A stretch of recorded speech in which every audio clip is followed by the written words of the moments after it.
adventure. You guys took a long rest. Everyone hit level 5. And you guys met with and talked to the lovely Dwergar that live in the foundry level of the Stone Tooth Mountain. I am a Dwergar and I'm digging a hole. Anyway, you guys Diggy hole. You guys agreed to help them get to and kill a dragon that lives deep below their caverns, so that they can extend their presence to the rest of the Stone Tooth and fortify their way of life and keep more potential raiders from arriving in the Stone Town using it as a base.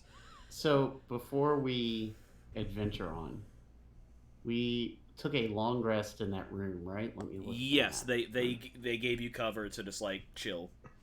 Where they said specifically don't go into this room in the back, right? Yes, they said do not go into room number 39. Did we go to room 39? There seems like are there people around? Yeah, they something we would do. They definitely always have guards posted. Fuck. 1 second. I mean, yeah, it sounds like something we would do. I would love to hear what the fuck you're doing. Okay, so I would like to have a meeting with Morven real quick. Hey, what's up? Hey, Morven. So they told us not to go into that room. But I'm really curious about what's in that room now. So, I have this cool spell called Thaumaturgy, right? Okay. I also have this cool spell called Minor Illusion. So, do you think there's something... Thaumaturgy to turn out all the lights? Because I'm invisible when it's dark.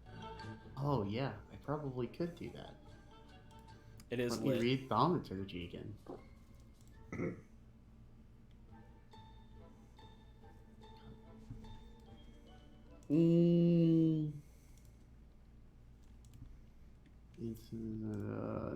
No, it looks like I can't turn the lights off.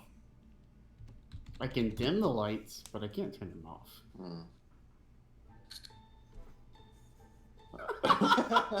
Just keep going, keep going. I really want to get into that room, man. I think there's candy in there. Charlie, I got that. I don't know. I just want to really want to get into the room. Like, what's in? I gotta know what's in the room. So it's decided that like Arctos is Mac, like that's a given. I think Neni is Charlie. Oh really? I really thought. Okay. Wait, why is Neni Charlie? Why isn't Neni Mac? Because like absolutely muscles. Dumb. Well, okay, so that means Solrune has to be Mac because Solrune believes in God. I hope you can appreciate how utterly alien this is to me, because not only am I sick, not only have I not been watching It's Always Sunny, but I've also been watching anime for like over a month solid. So. Well, you see, Dennis Reynolds is the tsundere. He's like... It's not like I was trying to be the golden god, Baka. Yeah, Dennis is the tsundere. Maybe Arctos is the would Baka, be. And Dennis has to be the yandere, right? Yeah. No. Arctos is definitely Dennis, and that means that It's the implication. Morven is Frank. So anyway, I started blasting. Yeah. All right. So how many guards are in the room? Well, whenever you guys got like set upon, whenever like they all stepped out of the pillars and everything, there were 12 of them in total. As you can currently see right now, as you guys are like in your little corner camping, there are 2 that are standing in front of the door with crossbows drawn. There are just 2? Just 2. You don't know where the rest are. Oh shit! Okay. Idea time. Is Thaumaturgy site-based? Yes. Oh, damn it. I was gonna say, if you could see through, like, if you didn't have to see through and you, like, made it knock from the other side, they open the door, I slip in invisible. Okay, so do we ever figure out how we're getting across this pit?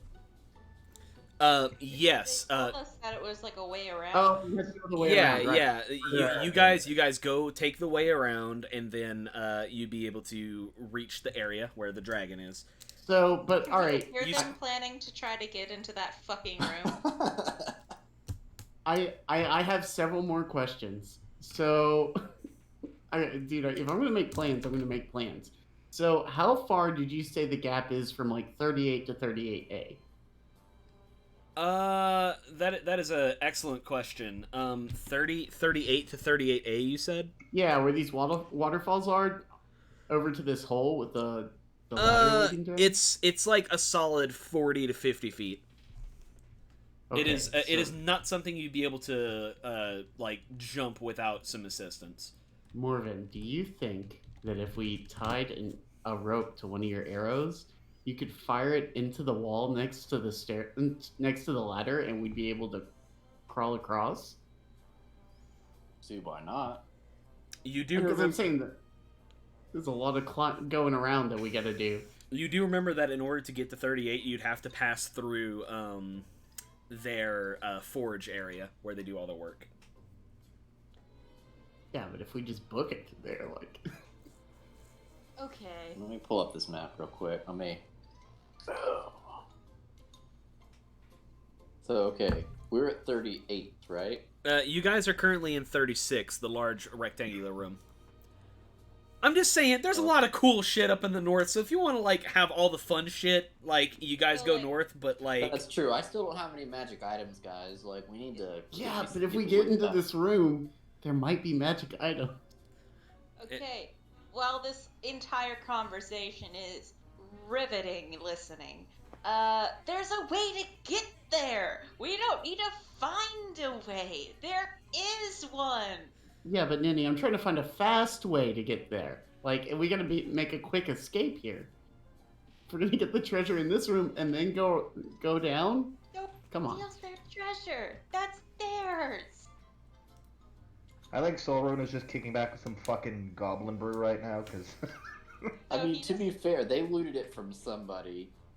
So they just admitted that they're going to steal stuff. I'm gonna go find one of them to tell them. I'm telling on you. No, Neni! Tell mom. Alright, well, you forced my hand. Literally, I'm gonna cast Hold Person on Neni. Oh my god! What- You're talking nonsense, bruh. I'm telling you. I'm telling on mom. What kind of save is hold person? A wisdom save? Neni, please make me a wisdom save. Barbs are pretty wise, so. 18.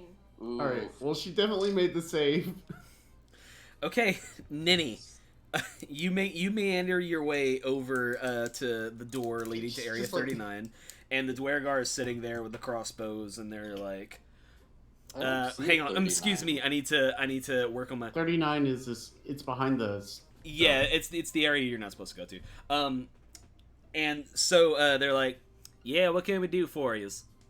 Y'all ain't sleeping good over there? Morven, it might be Steal time your to go. things. They're saying what now? Speak up, girl. You want to steal your things. They And want they're to. being loud about it. They're- And I can't sleep. They want to steal our. Like, who's they? Is it? Are y'all not like working together or nothing? Morven, we have to go. Like y'all ain't gotta go and steal our things, man. Like it's a very much I a know. it's Let's very just much start a. building. Let's just start building something constructive, like build them a treasure chest or That's it. something. I'm just gonna stop and be like, now listen, nobody was saying anything about stealing anything from anybody. Neni We just They were. heard wrong. We were talking No, about the they dragon. were. She assumed that we were talking about here. Simply because I was trying to find a way to get across this gap, I guess she assumed. Well, You We know, yeah. wanted to. And We then wanted we're to like, it's kneel. not very bright. We didn't want to steal your treasure. We wanted to kneel your treasure, and I just like get down and start like praising just random shit. Y'all know, like, y'all can get over there by going through all the northern rooms, and, like, we ain't gone through the northern rooms yet. There might be all kinds of shit that y'all can just go ahead and take if y'all go through there.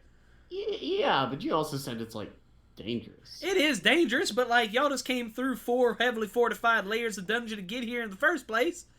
It ain't exactly like, walking the park anywhere around here. That's why we need y'all's help. It's like, I guess if you're just gonna make our lives difficult, I guess we'll just go the. Well, I'm so fucking. hard way. I'm Oh. so fucking sorry that we're making y'all lives difficult in our goddamn little place over here. Now, like, y'all can either go and like do your little camp adventure over there, and y'all can go do what y'all asked us to do, or maybe we won't do anything about the orcs whenever we take over this place. Maybe we'll do deals with the orcs then. Maybe that's just how we're gonna do. The orcs ain't grilled us for shit. Yeah, they shot at us a couple times, but you know, bygones be bygones. You know what I'm saying? Just be like, hey, none of us have killed you yet, so... Yeah, well, there's a lot more of us than there are. Walking to the North Passage, okay? Okay. Yeah, I think that'll be best. Listen to the dwarf over there. She's good people. Fine. Alright, let's go to the North Passage. I don't want to hear any more of this nonsense. And that's how Neni became the party leader. Arctos is gonna lag behind. He's gonna look at the door. He's gonna go, I'm getting in that room. Getting in that room. Alright, so there are 2 pathways that you can go upwards through. Let me open up. I need to open up my image editor because that's incredibly important to have here. You can either go through the northwest or the northeastern door. The differences To the between... west. Okay, so through the northwest door, let me see here. Just double check this. I prepped a little bit, but not super well, to be perfectly honest with you. So let's see. The door leading from Area 36 bears an inscription. No one here can read Orcish, but it's in the same script as Dwarven, so I'll let anyone who reads Dwarven make a flat intelligence check. I can read Dwarven. 6. Yeah, you're not sure. Beyond What? beyond Hold on, this door is all you can make it. What? I can be racist. I can read Dwarven. Can you read Dwarven? Yeah, because they're my favorite enemy. I just haven't told people that. Intelligence check. This I is mean, I'm not good at those, but yeah. it This was a is 4. this isn't Orcish, so it's like yeah. You're not really sure. Is Spicy still with us? God damn it, Spicy can read Orcish. Hey. I keep on forgetting. It's like, oh yes, I suppose I can do that. Let me see here. Beyond this door, the Maker of Death is chained. May he gnaw on his own hate until the sun dies and all things end. Well, that's not very bright and happy, isn't it? Wow. Huh. Well, it's not locked, so whatever's in there must not be that frightening, right? That's true. And we just have to not unchain it, I guess.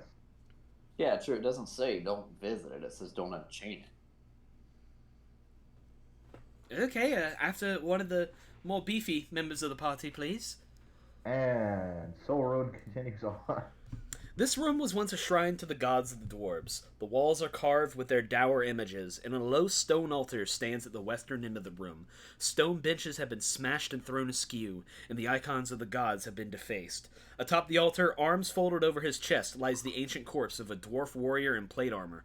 Bones lie heaped around the altar's base, and at its foot crouches the desiccated body of an orc in studded leather. Whoa.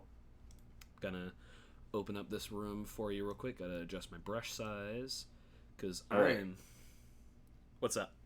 So it's a big room with lots of defaced, like statue things and like a crypt thing with the dead at the bottom of it. Yes, it's not like it's not as big as the room you guys came from, but it is like it's quite large. It's definitely like a place where, like, you know, it's like if you ever walk into a church, you know. Gotcha. You know what? While you guys are doing the thinky stuff, Soren's gonna take out her mason tools, and I'm just gonna start trying to repair some of the damage the orcs have done here. You just gotta start repairing the benches. I mean, I'm gonna start with like the whatever religious iconography, and work my way down. Okay. So let me. Gosh. Dwarven lore. Oh shit. Gods. Damn it. Well, first of all, here's your updated map, and let me just check Forgotten Realms, Dwarven gods. Man, because I know, like, I think Moradin, because Moradin is always in them, but like you can never really be sure, right? Yeah, the very first thing you find is like some. It seems primarily this this temple was dedicated to Clangeddon, the father of battle, the lord of the twin axes. And that is the prevalent part of all the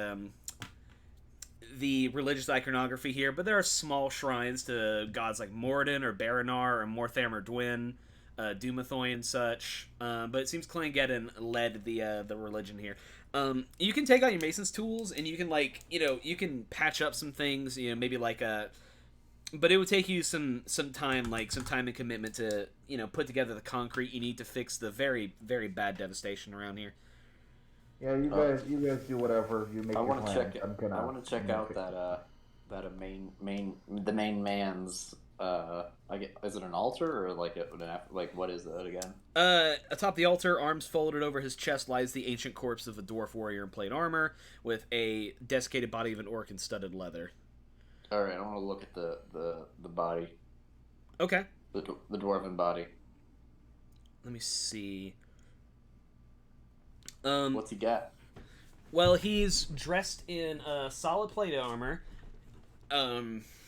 It's ceremonial plate armor, though. You can tell that this probably wouldn't hold up to severe stress or anything. However, as you do approach the altar, you do hear the rustling of bones. But it's not the dwarf that lies atop the altar. You notice by your feet, the body of the orc starts to rustle up and come up to its feet. Some of the bones at the foot of the altar stir and form into a pair of towering skeletons clutching great clubs. The dead orc warrior looks up at you and grins evilly, green fire burning in its hate-filled eyes as it stands. And I need everyone to roll initiative. What did you do? I just got out my patching trowel. Hey man, you never know.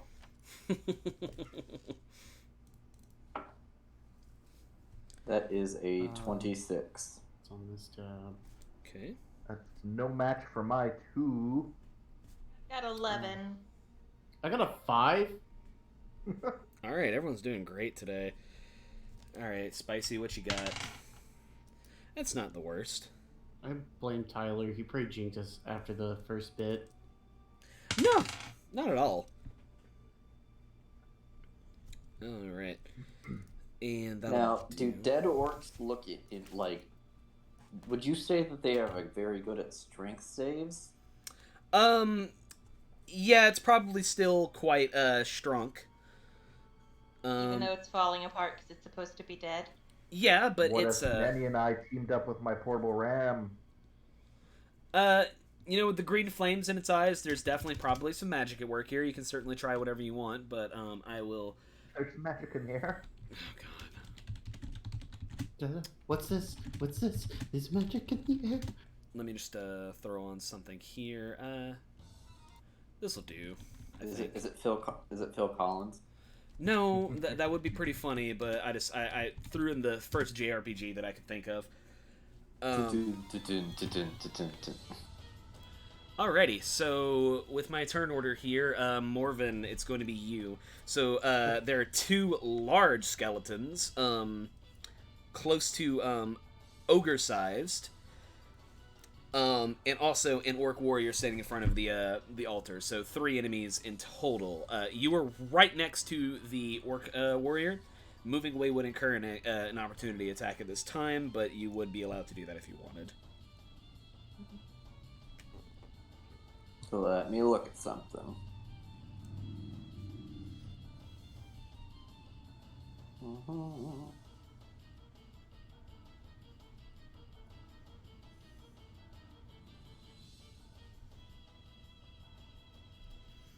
Damn it. I thought I had something to help, but I do not. Fuck it, here we go. I'm gonna back away. Hit me. Alright. Yeah, he swings his great axe at you, but falls short with your elven deafness giving you a nice little wide berth away from him. Good The poor elf can't hear. Okay. Deftness, So- you asshole. Alright, so here goes the first arrow shot with my sharpshooter. I kind of forgot that Chrono Cross's battle theme sucks. You regret your decision? Oh yeah, So, alright. this song's kind of annoying actually. Okay. So that is a... Oh, and I'm attacking the orc. It's a 17 to hit. Let me see here. 17 does hit. Roll for damage. Okay.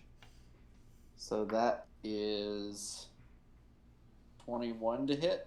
I mean, 21 damage. 21 damage, okay. Okay. And then I'm going to do it again with my extra attack. That one is a 15. That also hits. Roll damage. And that will be 20 damage. Okay. And then my Dread Ambusher is a 21 to hit. That also hits.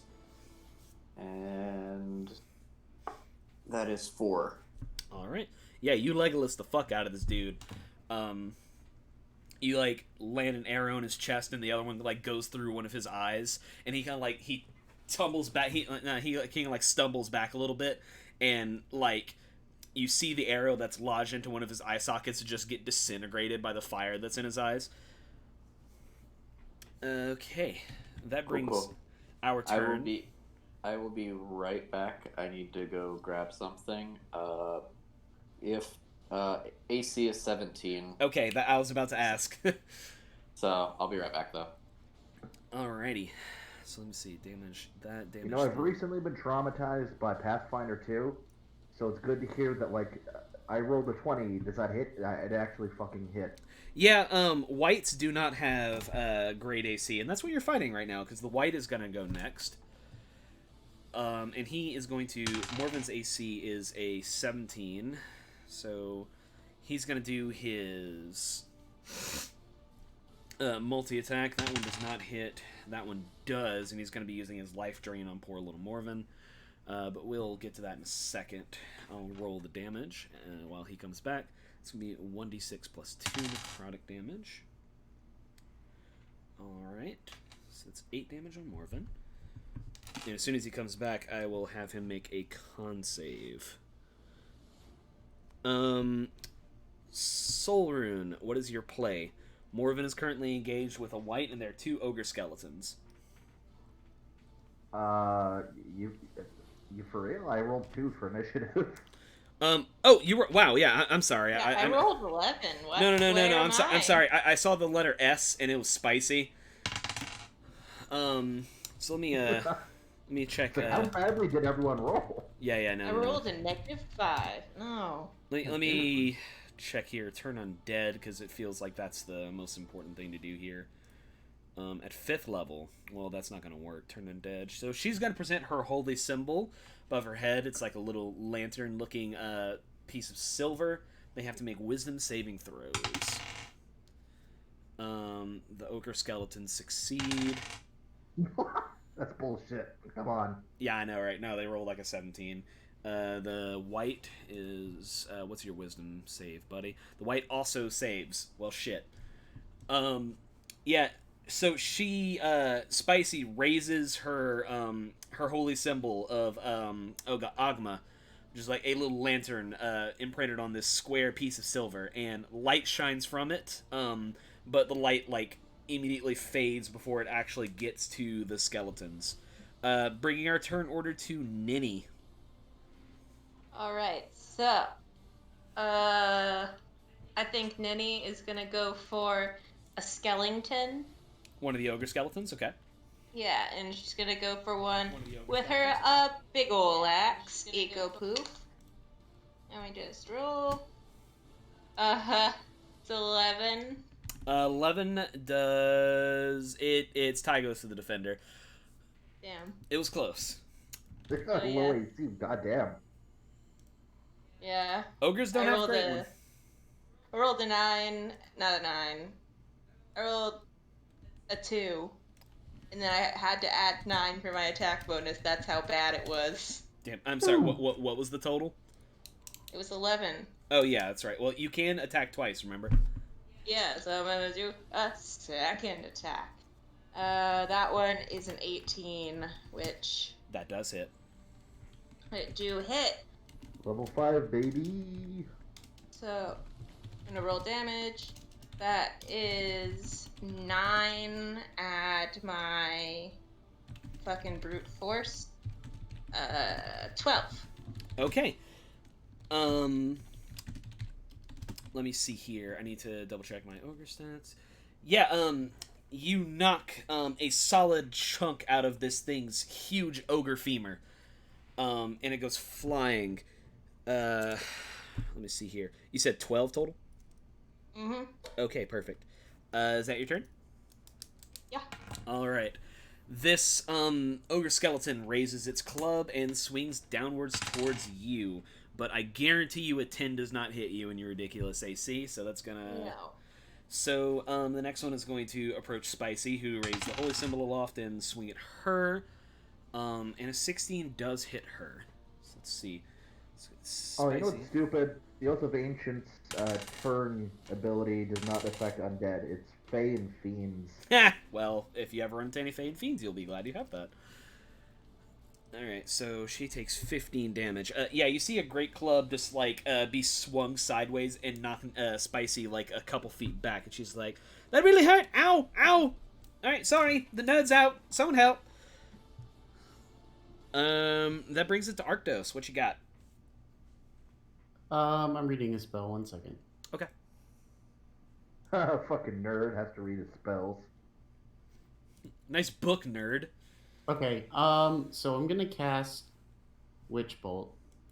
Okay. But I'm gonna use my meta magic to twin it, Alright. targeting both of them. Okay, but you have to decide. Well, I was gonna say, because Witch Bolt is concentration. Oh, it is? It is, yeah. Heck, dude, then never What mind. are you gonna decide? Well, I was gonna say, like, I'll let you hit them both, but only one of them is gonna persist. Ooh. Can you, like, twin Well, spell I concentration? mean, what's- Let me see if you can twin spell concentration. Because that's I can interesting. double check this. Yeah, you can't concentrate 2 spells. The first Okay, well, then concentration would never have to- mind. I will you have to change my decide which choice. bolt. I will change my answer to we're gonna Eldritch Blast. Warlock, everybody. Oh boy. It's not a difficult choice. Does a 23 hit? A And 23. a 19. Both of those absolutely hit. Are you hitting the ogres? Yeah. Yeah, both of those absolutely hit him. So the first one does 10 damage. Okay. Or 11 damage, and the second one does 5. Okay. And then I'm just gonna back the heck up. Alrighty. I am back. Okay, Morva needs to make me a concentration save because the white hit you with a life drain attack. Concentration? I'm sorry, Constitution, which is Oh, technically heck. what concentration. That's Tyler. I'm sorry, I completely forgot about Eldritch Invocations. So I Oh. add my charisma Yes, modifier to those. Yes, So you do. it's 14 damage and gosh, where was 5? 8 damage. 8 damage. Okay. Perfect. Sorry, I completely forgot about that. It's fine. I got a nat 20 on my con You got save. nat 20 on your con save. So first of all, you took 8 damage, necrotic damage, as the white placed its hand upon your chest, and it felt so cold that it was painful to the touch. However, your constitution was able to resist the life drain effect. So you will not be a zombie today. Soul Rune. That's good. That's what I like. Let's do the paladin shit. You know, it's a good thing I'm a warlock. I think I only played warlock once, and I was like, I'm gonna use Arms of Hadar, and then I hit the entire fucking party. Heh. Okay. Guess I'll drop my tools and draw my axe, and I'm gonna go hit that orc bastard. That's not very nice. You don't know anything about his family situation. Oh, so close. Although it's a 27 to hit. 27 does definitely hit the orc. And let's expend a. Let's just do a first level spell slot for Divine Smite. Alright. Okay, so that's that.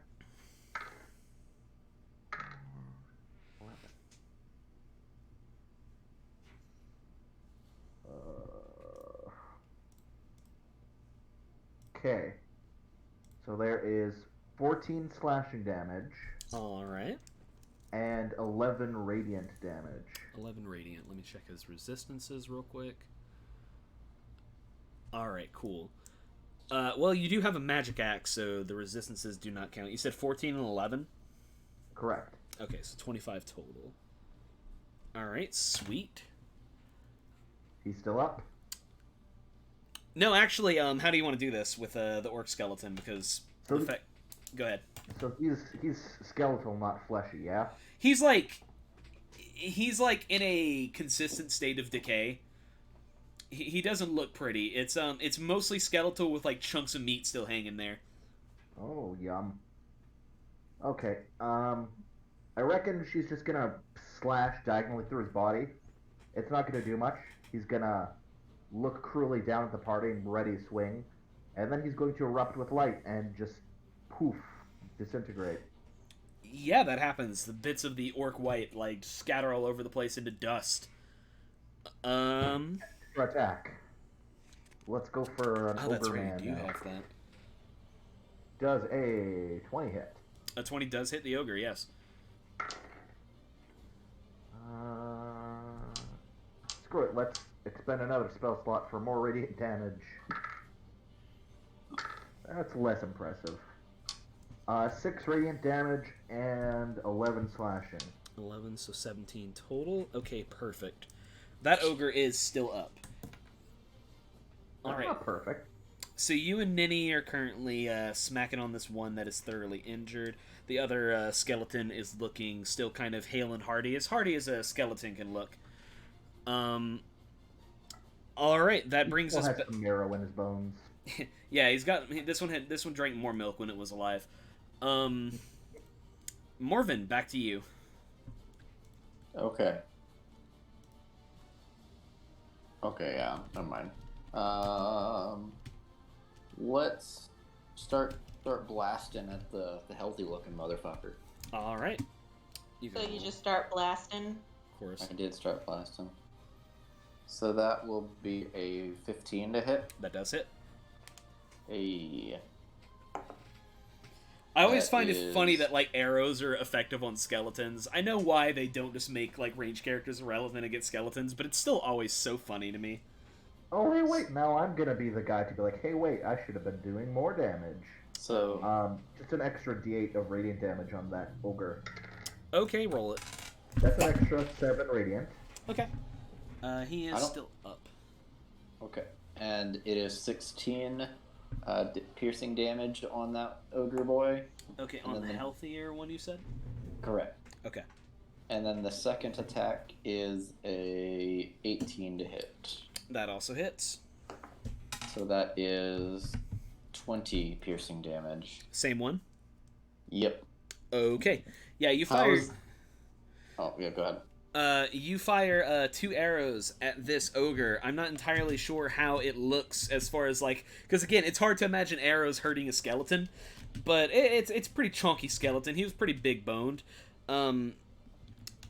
So yeah, you just like see some significant cracks start to form in this thing's like tibia or fibula. What do you call the big arm bone? The arm bone. The arm bone's connected to the arm bone. Yes. Anyway.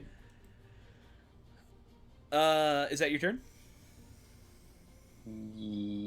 How's the party looking? Everybody still healthy? Everyone is still totally fine except for Spicy, who took 15 points of damage and got like blasted by a great club by the ogre that you just hurt significantly.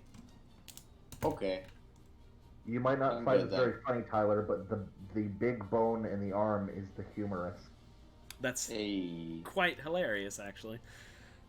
That's the bone that a kid No, I it's went to only middle humorous. school called the uterus. Wasn't that? Well, I mean, as a heterosexual male, isn't that what that is? You know how the God. You know that one time I Is fell off that the where the plane and G broke my spot uterus? is? You know how the clitoris is actually like in the elbow.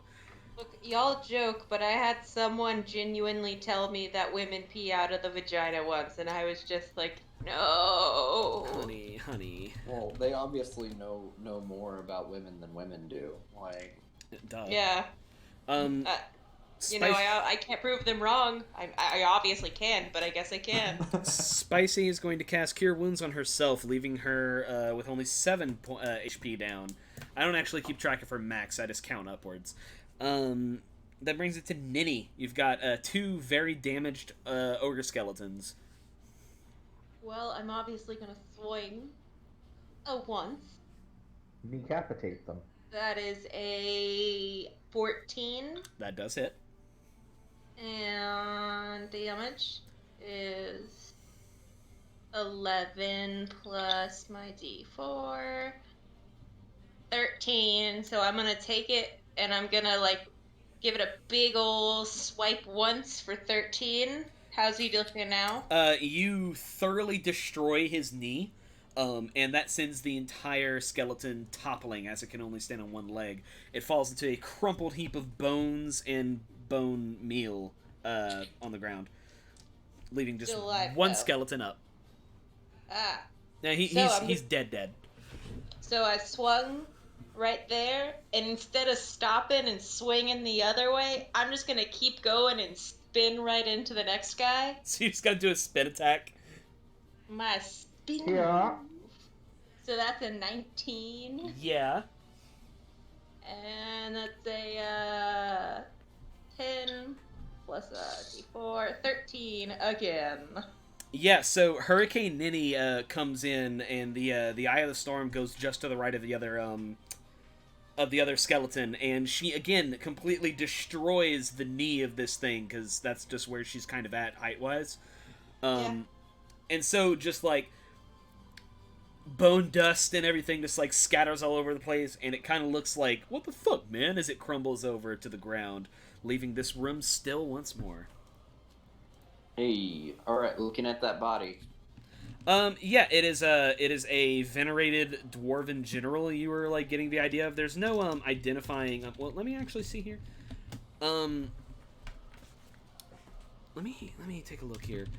It has thing to do with triangles and completeness of said triangles. Oh God. Let me just double check this guy here. I know nothing about the armed forces. Let me see here. So, this shrine again is the resting place of a of a dwarven general from quite some time ago. And as you are looking over, you see a plaque that is in dwarven. And the plaque reads, "Here lies the great smith Durgeddon." Damn. Oof.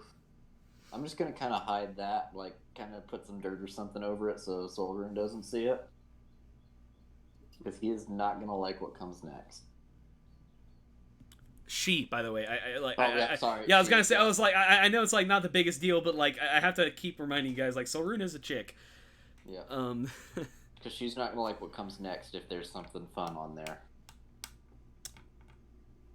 so what are you looking for specifically? Because this isn't like a chest or a tomb or anything. He's lying on the altar.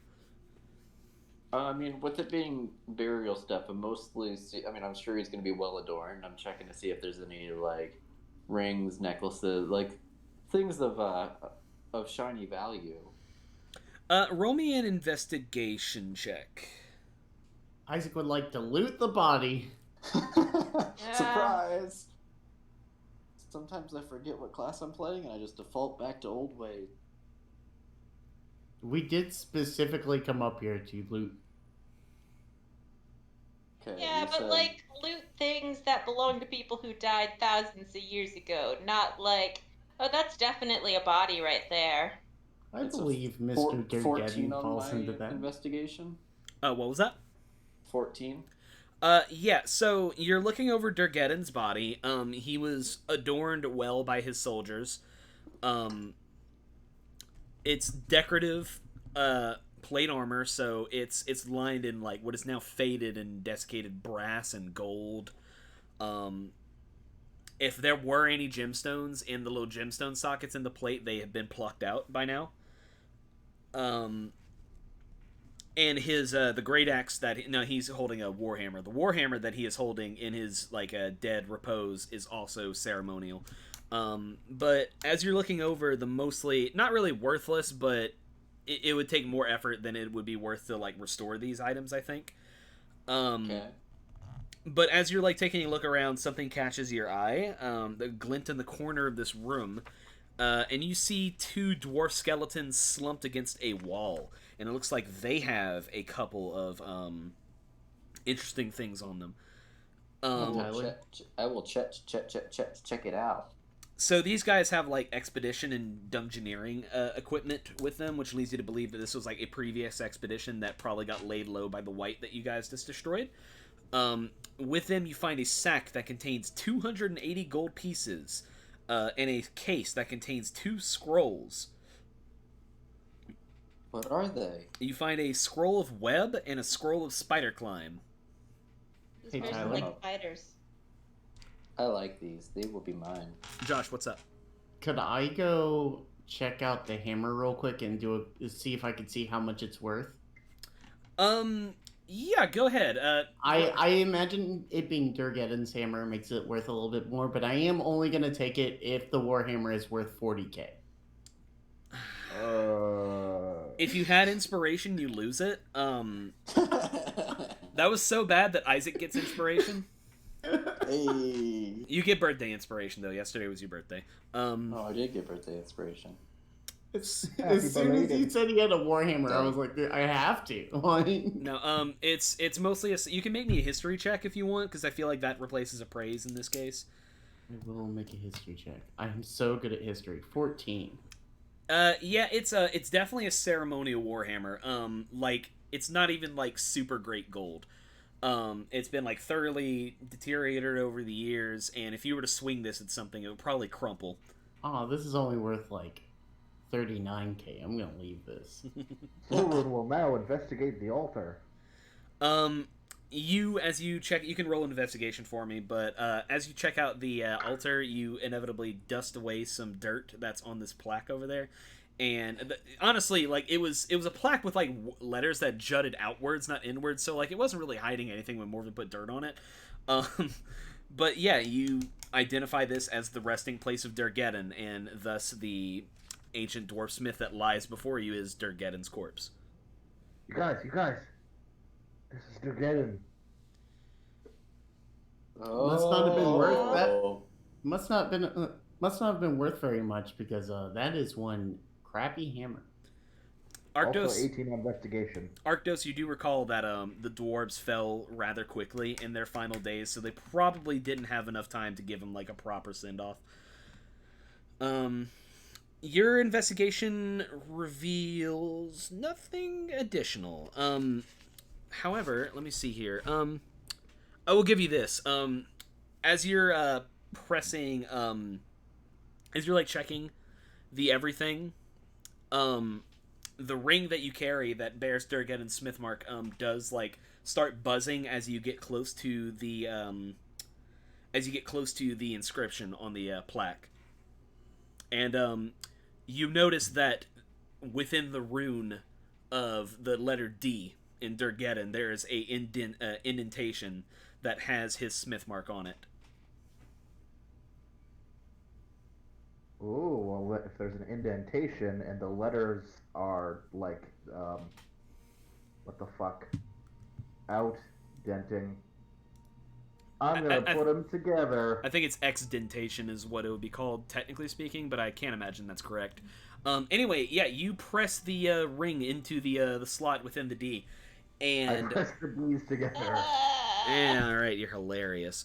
And the plaque glows for a little bit, rumbles, and then you hear a screeching noise as not screech, but like scratching noise as a stone begins to shift on the east side of the room, revealing a secret door that is now opening, which I will now illuminate. It do Secret keep tunnel.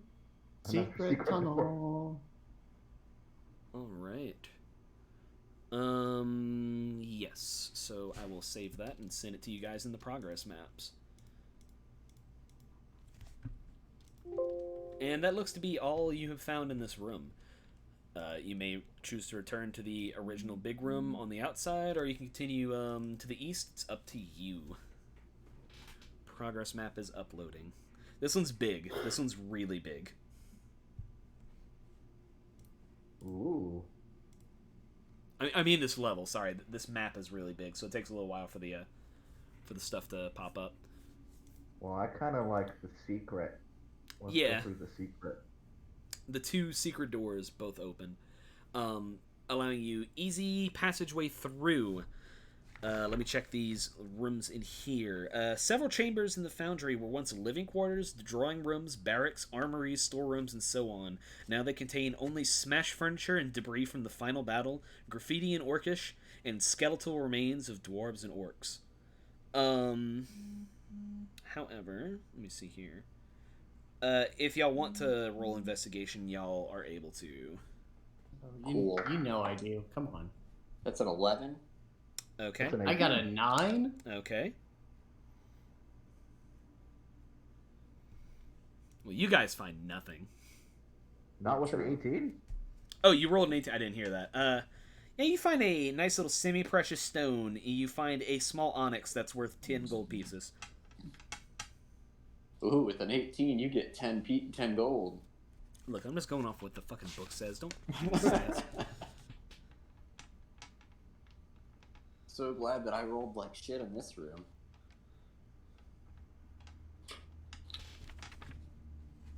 Where's the other? But if you'd rolled a 19, we would have found 11 Nice. gold. a nice +1 longbow. What do You're you roll, probably Isaac? not wrong. It was an 11, right?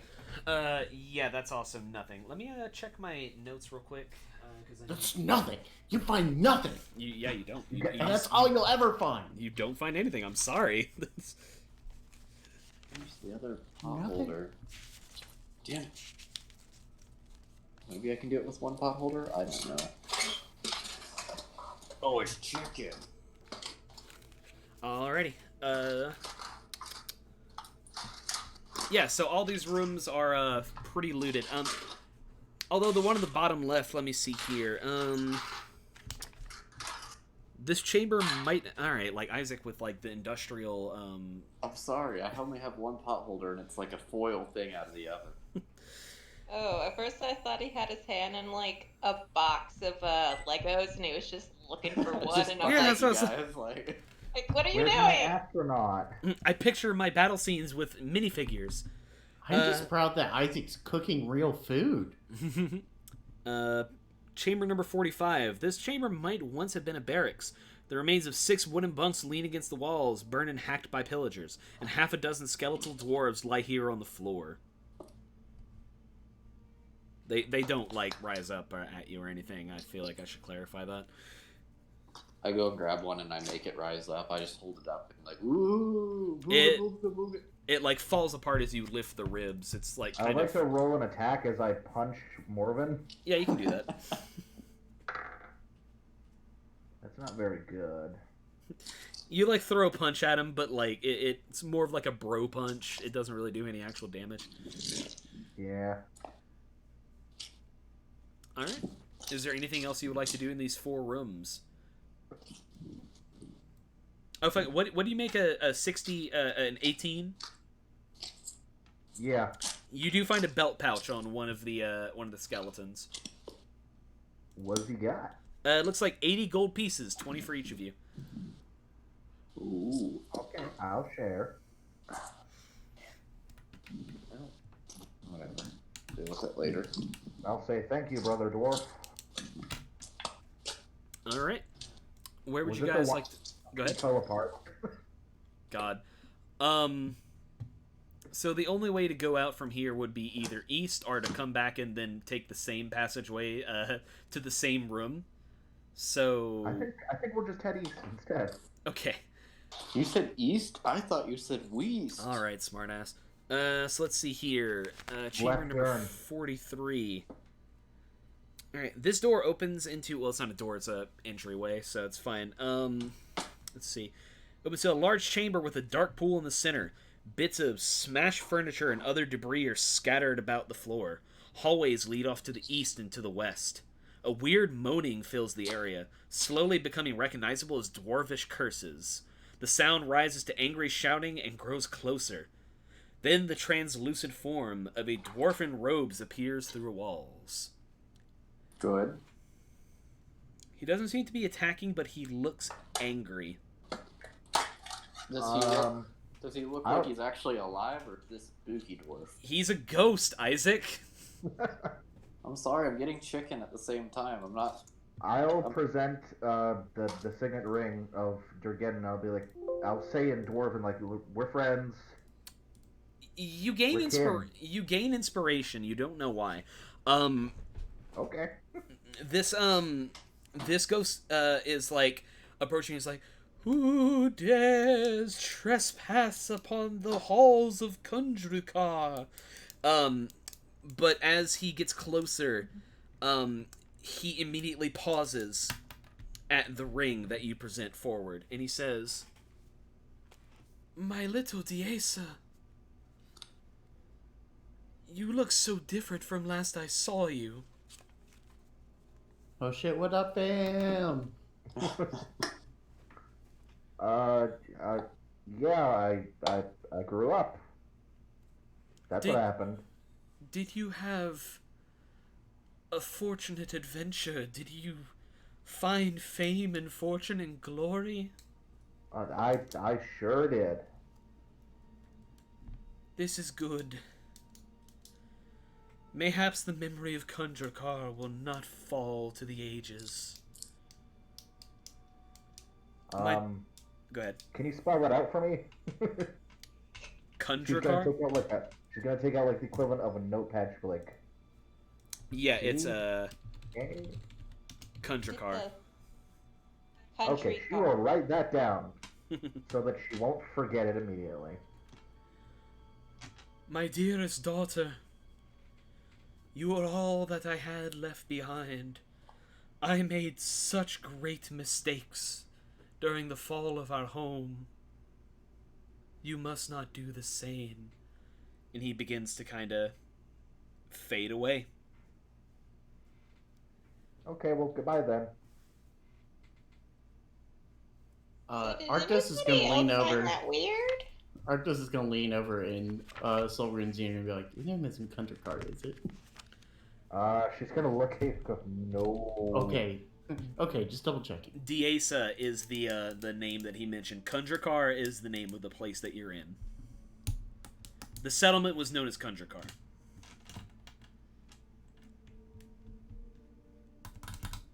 You're not Diesa either, are you? No.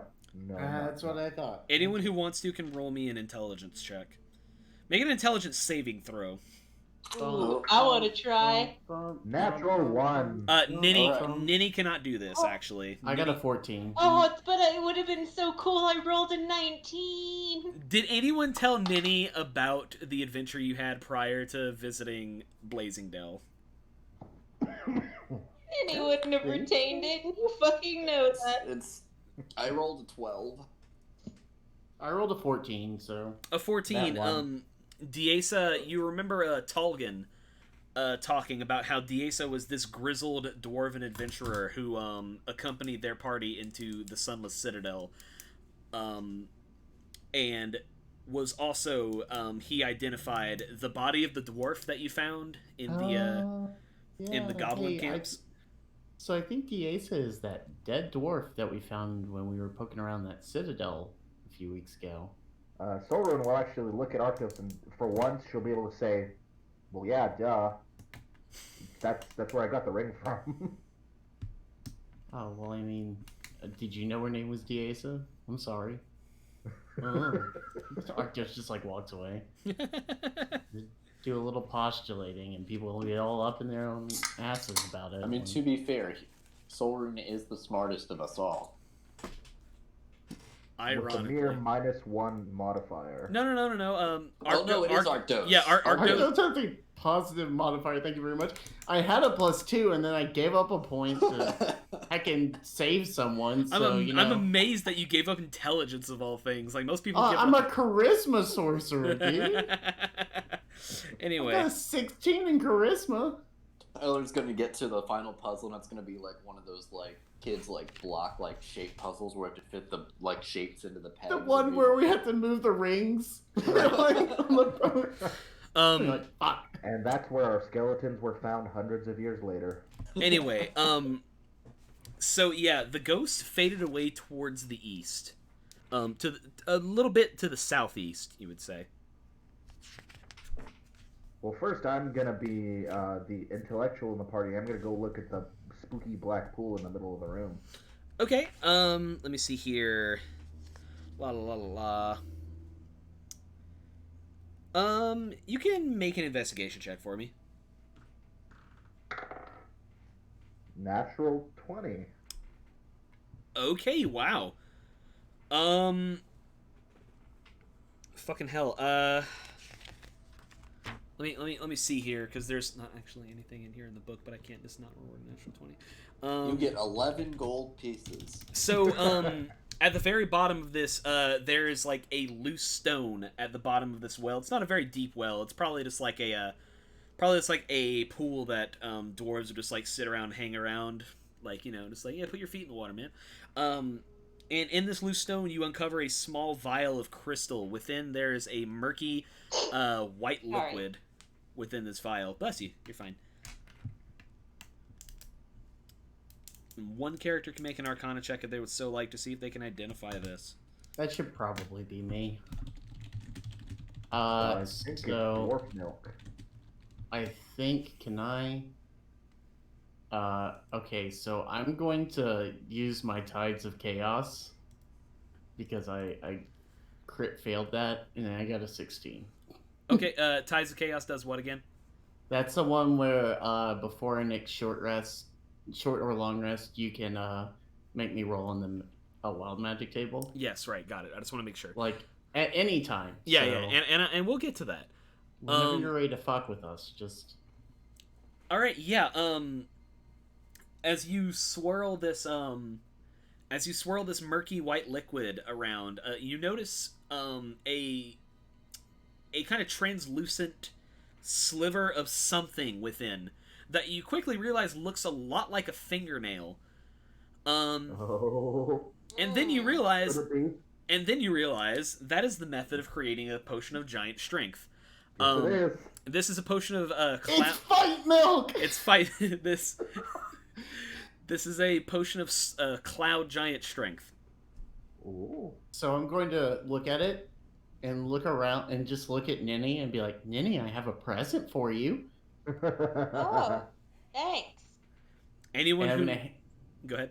I'm going to hand it to her and I'm going to say, Neni, this is a very, very strong potion. You need to hold on to this until we're fighting a really big bad guy, okay? Okay. And then when you drink it, it'll make you even super duper stronger than you were. Okay. Nini just like stares at it and like lifts it to her mouth very slowly. No. I'm kidding. Anyone who drinks this potion will have their strength raised to 27 for 1 hour. Whoa!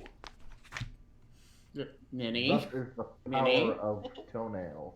What Nini is, Nini, I need you to hold on to this potion until we tell you to, okay? You know, the toenail's a little yucky looking. You won't even taste it, I promise. It's garnishing. You don't actually drink the toenail. It's a fingernail. I just want to like make sure everyone knows it's a fingernail. That doesn't make it any better. I feel like it kind of does. No.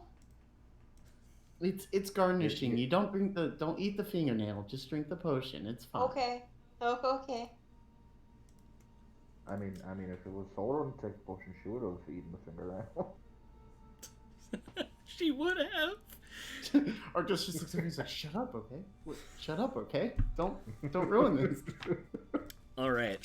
There is a hallway leading to the east. If y'all would like to go down that way, I will.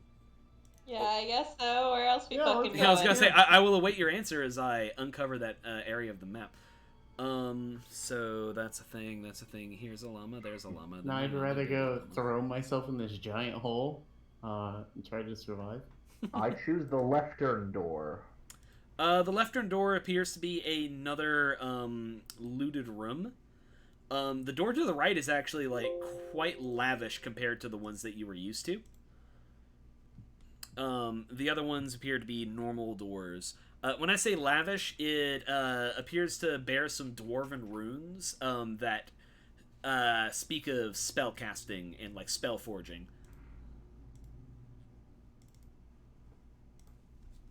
Wow. I can't read. I can't swim. I love the idea of Neni just being like, wow, I have no idea what that says. Nini is literally just, that sign can't stop me because I can't read. It's kind of like, if I'm looking at calligraphy or if I'm looking at chicken scratch, I can't really tell the difference. So the one with the fancy rooms is the one on our right? Yeah. If you look at the updated one, it's the one with like the fancy, fancy cross in it. I like the fancy. I'm gonna try to open that door. Okay, this door opens up nice and easy. So this room was once a library or a study. Bookshelves stand against the walls. Piles of books rest on a reading table in the middle of the room. The air reeks of moldy paper. Doors exit to the east and south. Wait, no they don't. No, it's a closed room. Thing is that, as you guys walk in here, there's an occupant in this room. And sitting at the desk, she turns her head, and it is a beautiful, black-haired, slender woman who's dressed in like these fine, but slightly tattered robes. And she's like, "Oh, finally! Oh, someone's here to save me from this cursed place." And I think Arctos is gonna brandish his knife at her and be like, stay right there. wait, what? No.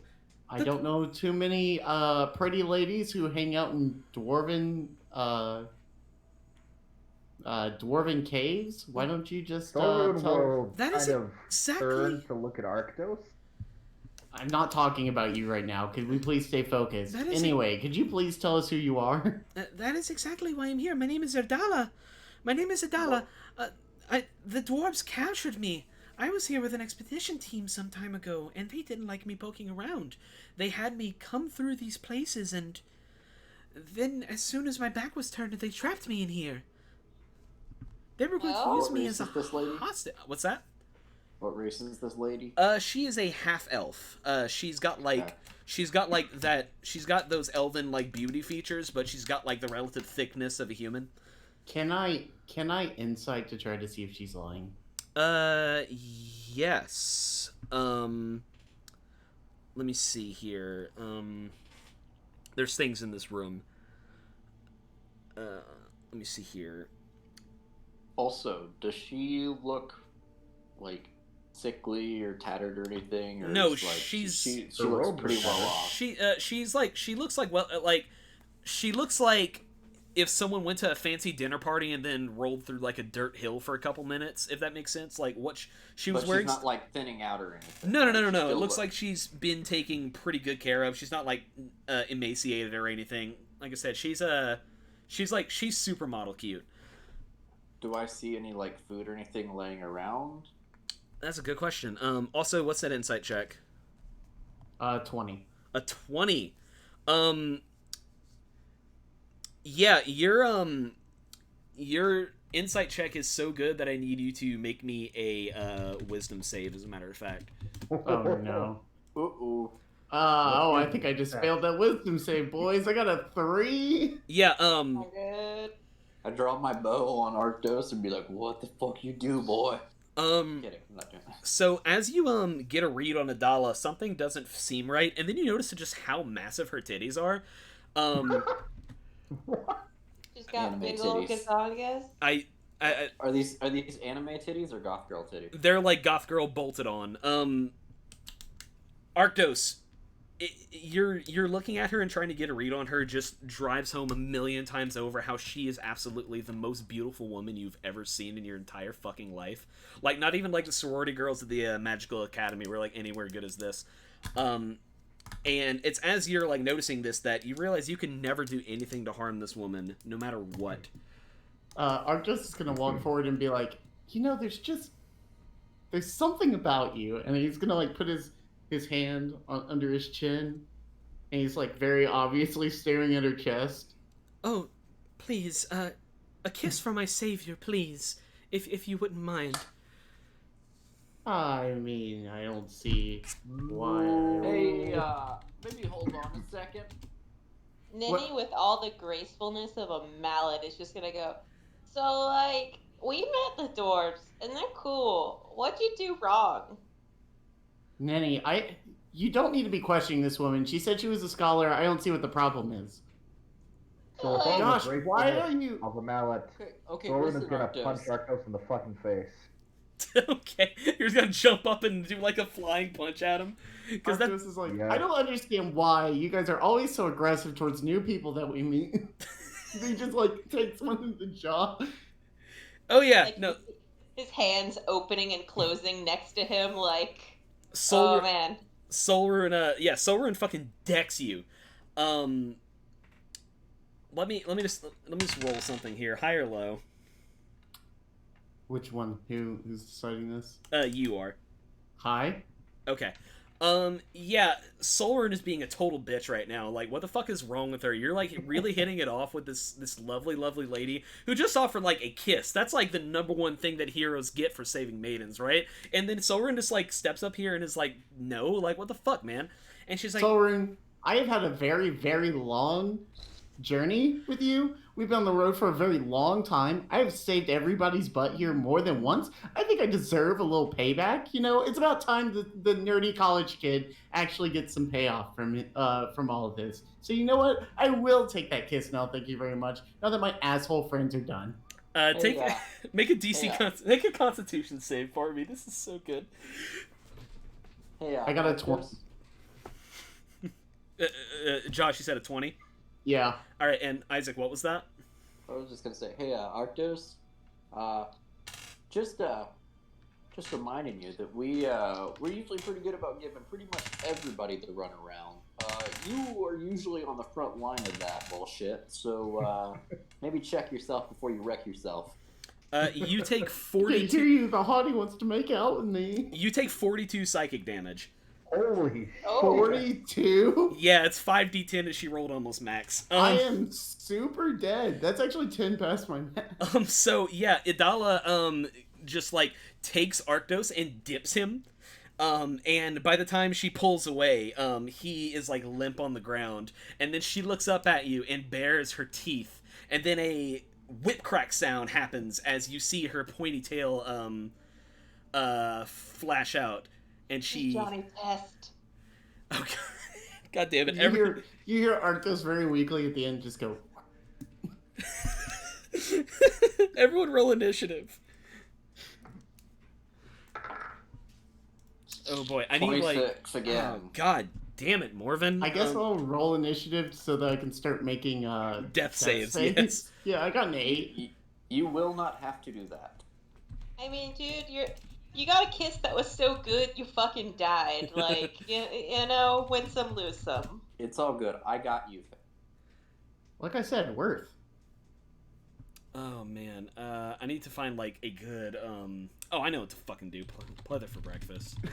If all of this happens and Arctos dies in a fucking cave because he got a kiss. because he got enchanted, I'm gonna lose my mind. Oh gosh, I'm sorry. Some of us go out like champions, and some of us go out like little bitches. That's just how it go. So yeah, Morven got a 26. What did everyone else get? 12. 12 for Neni. Arctos? I got an 8. Alright, Soulring got an 8. Arctos, buddy, what you got? I got an 8 as well. Okay, that'll be going to Arctos then. And what did Adala get? 23 for Adala. What a bitch. And Spicy. What you got, honey? Not bad. She rolls a 27 and just shoots Arctos in the head.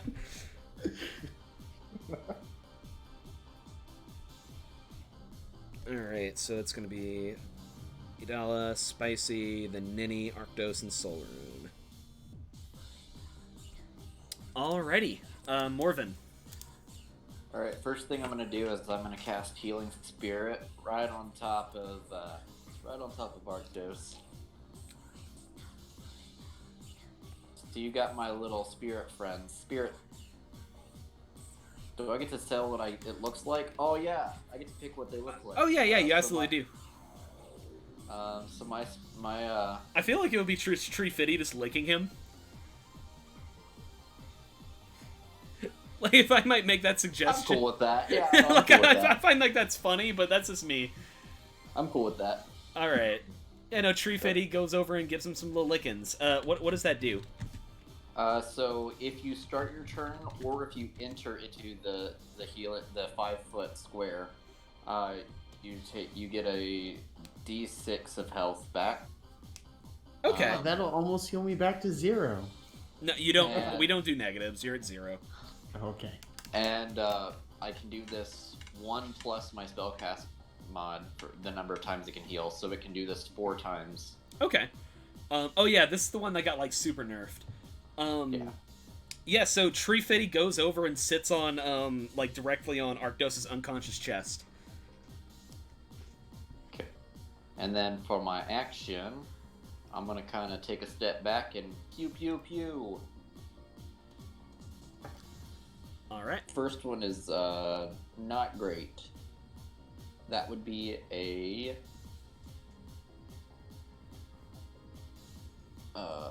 let me double check on how much, but it's not great. Yeah, that is a 9. Yeah, 9 does not hit. She like raises one of her dainty little arms, which is suddenly a lot more muscular than you remember, and just bats away your arrow with like some extended claws of hers. Her very, very sharp black painted nails. Okay, second attack is a 17 to hit. That does hit. Okay, and that is 22 damage. Okay, And then the Yeah. dread ambush is an 18 to hit, that does hit. and that is 3 more damage. All right. Yeah, your second arrow, after she bats away the first one, strikes her right in the hip. And from that, like, you know, the shock, she, like, hisses at you, and 2 giant, like, bat-like wings sprout from her back. Is that your turn? Yeah. All right, make a wisdom save for me, Morven, as her Ooh. eyes lock with yours. Good thing is I'm good at wisdom, so that is a 15. Tie goes to the defender. I'm trying to think. Whenever we do tie goes to defender, as far as like attacks go, that means like if you roll a 15 and their AC is 15, then it doesn't hit. But for saving throws, if you roll a 15 and the DC is 15, would that say that you don't succeed or you do succeed? 'Cause I know obviously like obviously She's I think defending. it's meets or exceeds. I've always thought so he met the rolls. So yeah, I think that's a good way to put it. So yeah, you resist the siren call of those of the Gazoobers. Oh, to go I have bidding. advantage against being charmed anyway, so Well, there you go. He's Yeah, not totally straight, so he has I'm not advantage. immune, but I would have rolled again. Morven's by. He had to think about it. Hey, maybe she's not as cute. Well, she could be. I don't know. Oh man, those titties though. Yeah, no, you resist being charmed. But yeah, she, let's see, springs at you with those claws of hers, and I think a nat 20 hits, but it's not No. the most damaging thing on planet Earth. Her claws rake against your chest, and you take 12 slashing damage. Okay. Alright. And then with the remainder of her movement, she launches herself 10 feet in the air to get to near the ceiling, flying up there. Man, Okay. a 10-foot vertical leap. Spicy is going to be like, oh my god, oh my god, oh my god, oh my god! And she goes over and throws a healing word at you, my boy Arctos, you gain 7 HP back. I groaned and I'm like, what happened? And there's a succubus flying above you now. It is the What? first thing you notice. Oh, hey. That happened. So he's like, oh, now it's coming back. Neni, your turn. You've got a succubus 10 feet in the air. Alright, well, I don't really have much range behind a hand axe, which I assume I can throw. Hand axes are thrown weapons, yep. Alright, so I'm gonna throw a hand axe, because that's all I got.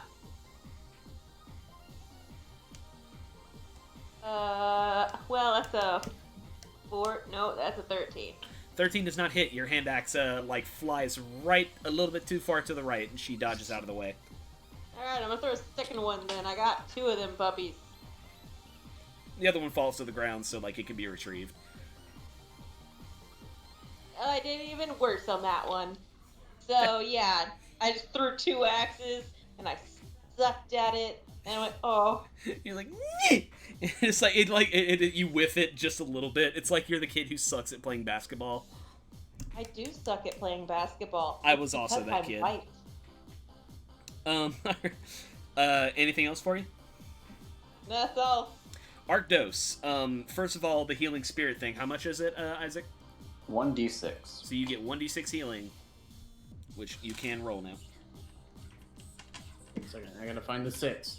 Oh, that's 1 health point. All right. Well, We're doing great. You're at 8, so that's Yeah, so Arctos is gonna stand up. And you said she's on the ceiling now? She's floating near the ceiling. It's Okay. like a 15-foot ceiling, and she's 10 feet off the ground. Alright, so we used our movement to stand up. That's probably pretty good. I think I'm gonna use Shocking Grasp and use my one of my points to make it a ranged attack. Okay. Yeah, you can do that. So, a ghostly hand just, extends the shocking grasp or something. Oh, Yeah. Actually, I think this is a cool thing. We're gonna invoke that Tides of Chaos thing right here. /R D100. This has really been screwing me tonight. I got a 57. You got a 57 on the wild magic. For the next minute, any flammable object you touch that isn't being worn or carried by another creature bursts into flames. I love that so fucking much. Oh, that's so He good. just walks around. Oh god, no! Oh, sorry. Ooh, great. Oh, of bodily health. Oh no. But in exchange, because I've been waiting for a moment like this, your brush with death has awoken something in you.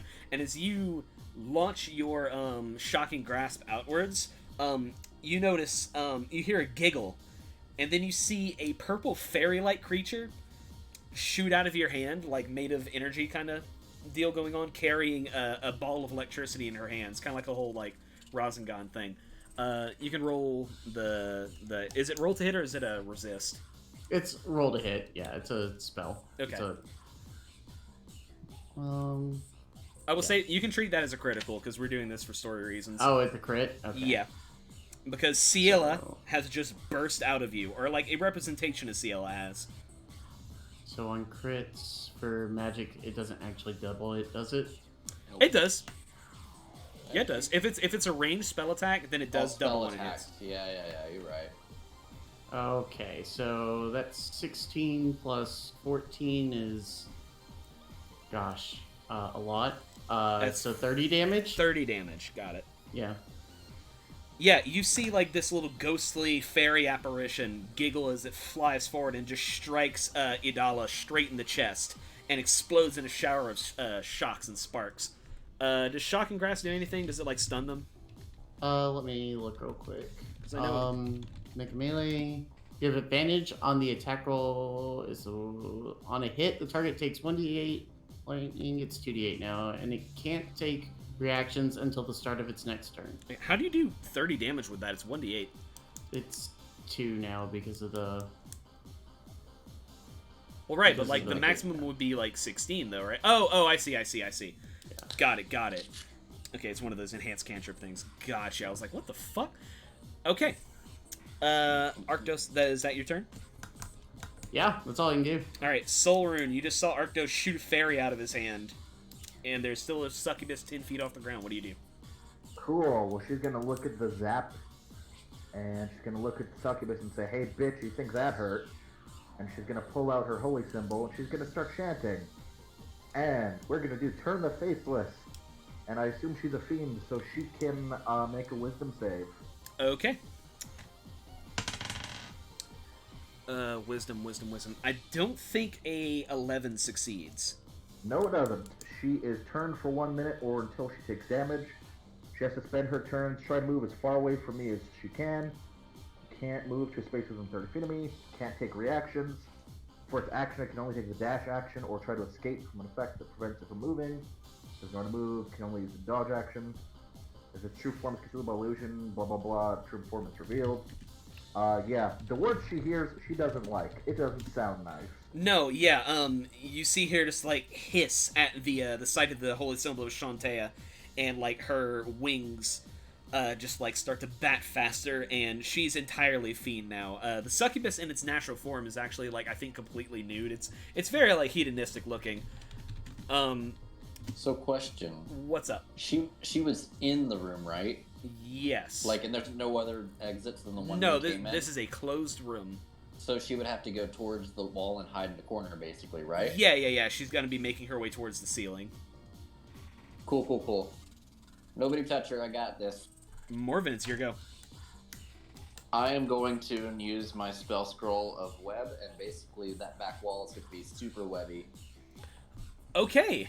Yeah, you can do that. Let me look up web real quick.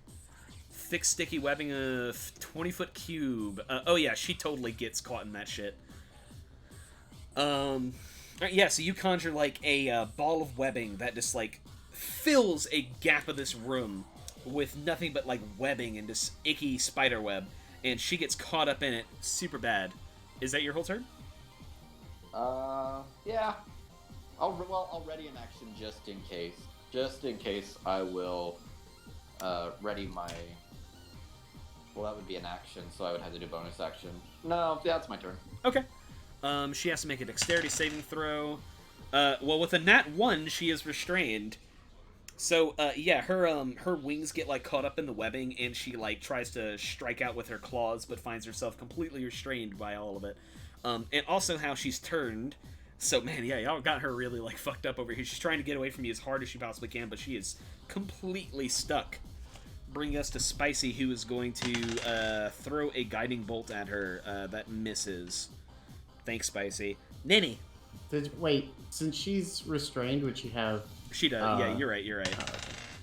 Oh, okay. Yeah, that totally hits. All right, dealing 15 radiant damage on the fiend. She's now no longer turned. All right. Well, she's still stuck in there. Let me see about restrained. If she gets to... I don't think she does get to... Nope, doesn't. Alright, yeah, so, you hear her just shrieking from within the web, but she's still up. Neni. Alright, so still only option is hit with hand axe. So we're gonna roll it up. We're gonna go over, pick him up, and then we're gonna throw him again. Yeah. This one. You get advantage on these. Oh wait, well then I gotta roll again. Okay, that one is a 21. That does hit.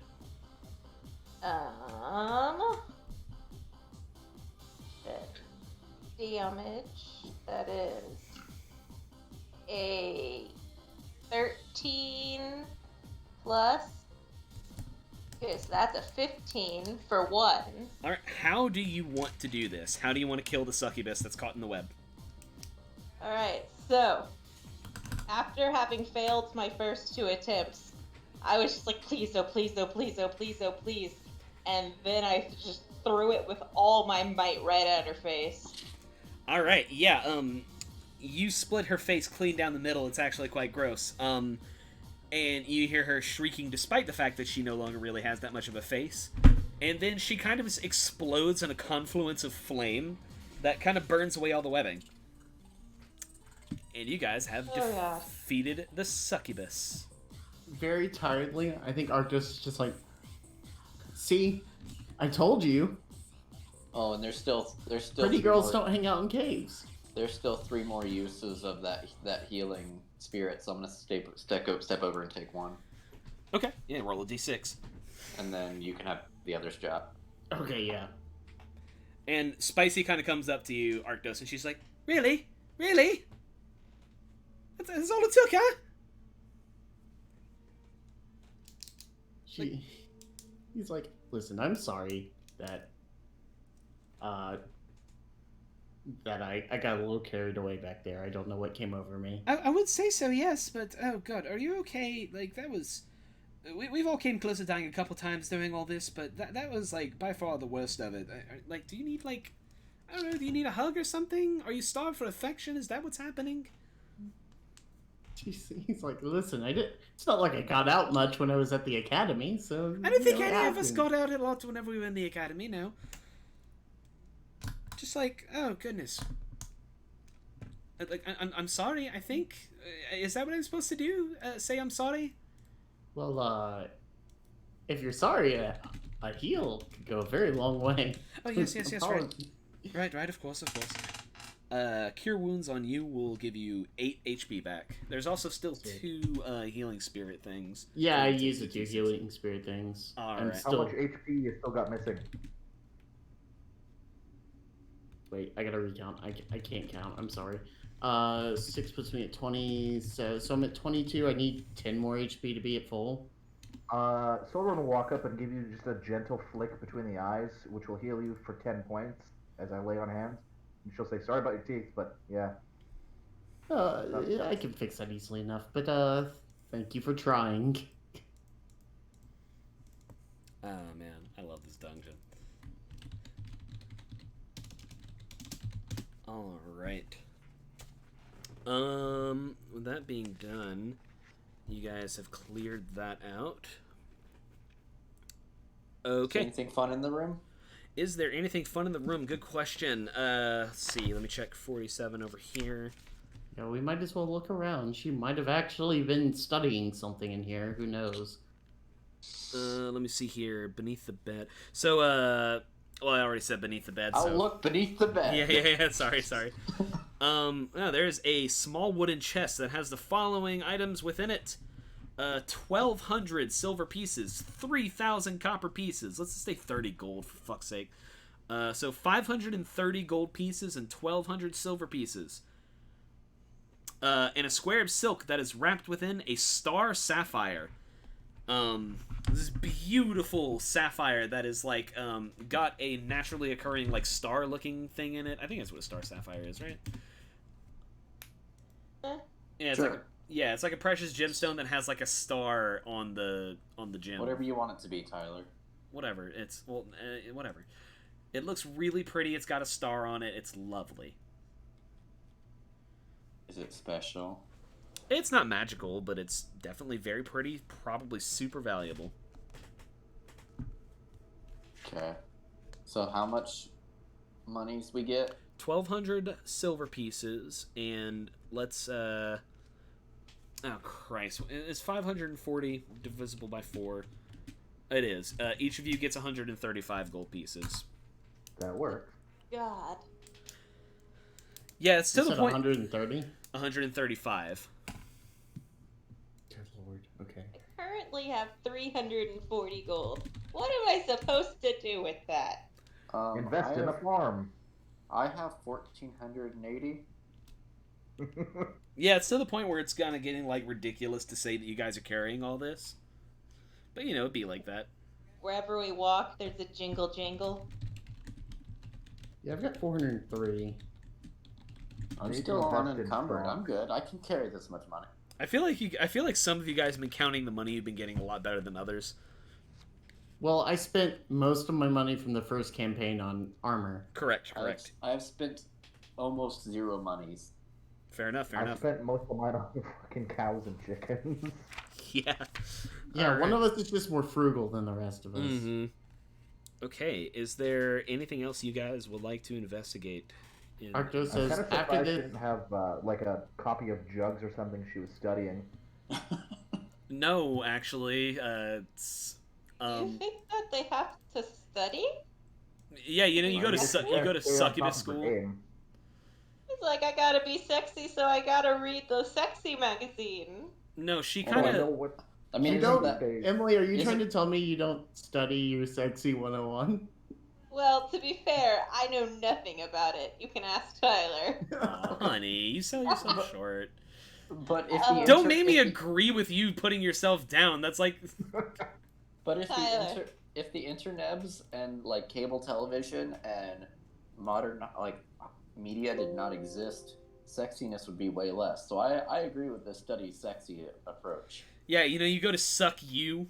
Hey, Please don't make me Google suck you right I now. think we all get inspiration as like a de-inspiration from Tyler. do you think Made that us experience do you- that moment. do you think that if you take the public transportation to suck you, it's the suck you bus? All right, I'm sorry. Oof. Everyone who doesn't have inspiration gets inspiration. I shouldn't give you that, but that's fine. Tyler's gonna start averaging us back with like 5 HP. Hey, can suck you be in Zuckerberg?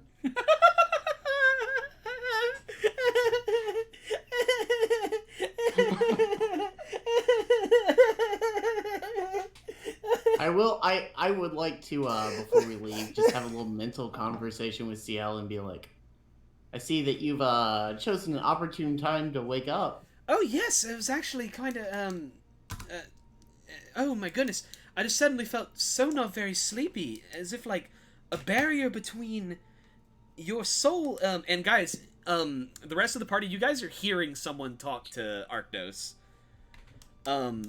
Sheila, I almost died, so if that's how we're gonna have to communicate with each other, I don't know if I enjoy this.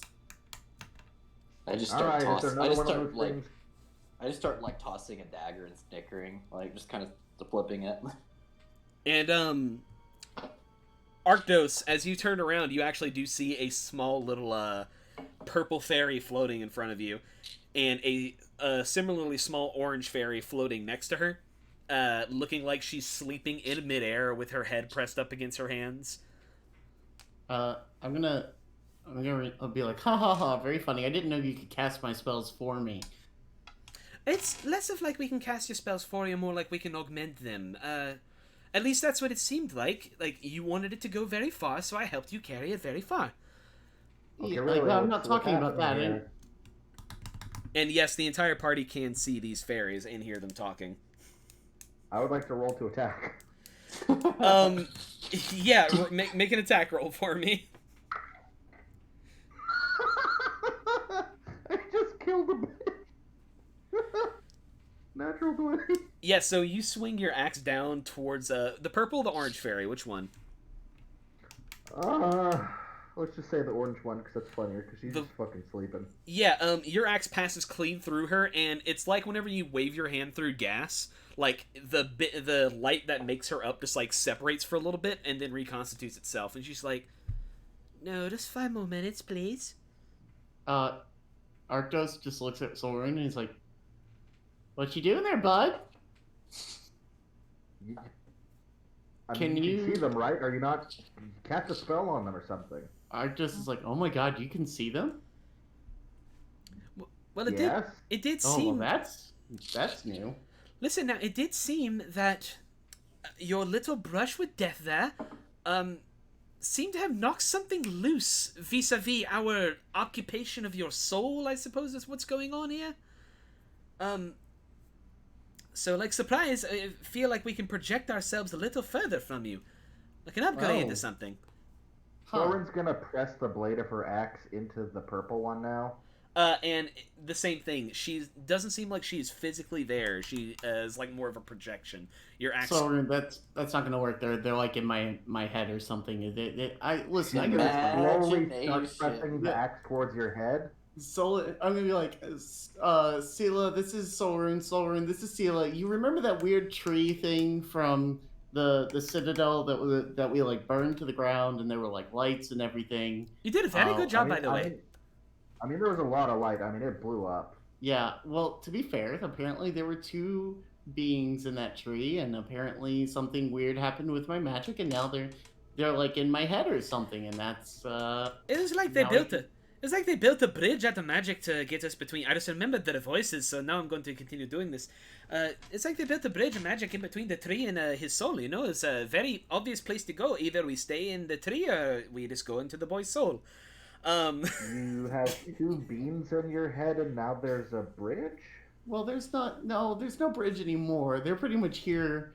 Well, But okay, you so have it's two like beams. Either we So go it's into the like- boy's soul or Yeah. we pay the toll. What do you not understanding about this? God damn. so it's like you go into the woods and there's a jar, right? And inside the jar there are two wizards, and I pretend I'm the jar, and they're the wizards. Now the only way to open this jar, well, we really don't know how to open the jar, but like, not even sure it's a good idea to open the jar. You know what? Just let me worry about it. It's two people in my head that I guess you can see them now, and they can talk to you, kind of. I guess. I don't really know what's going on anymore either. So You know You the got thing. imaginary friends. I That's really, nice for you. I really like this one. Oh, sweetheart, can you see me? And she like smiles and waves at Nini. Hi. Oh, she's adorable. And you, the other short one, she points at Solrune. Well, one of the other short ones. What you did for your parents was so very nice. Oh, that was so lovely. Thanks. oh yeah, and they can see and hear everything I see and hear. And Soleil is over there. It's like, can we go back to sleep now? I'm so tired. Does that mean they watch you when you go to the bathroom? I We don't. surely hope not. We don't really. We can't like close our eyes. It's don't be fucking gross.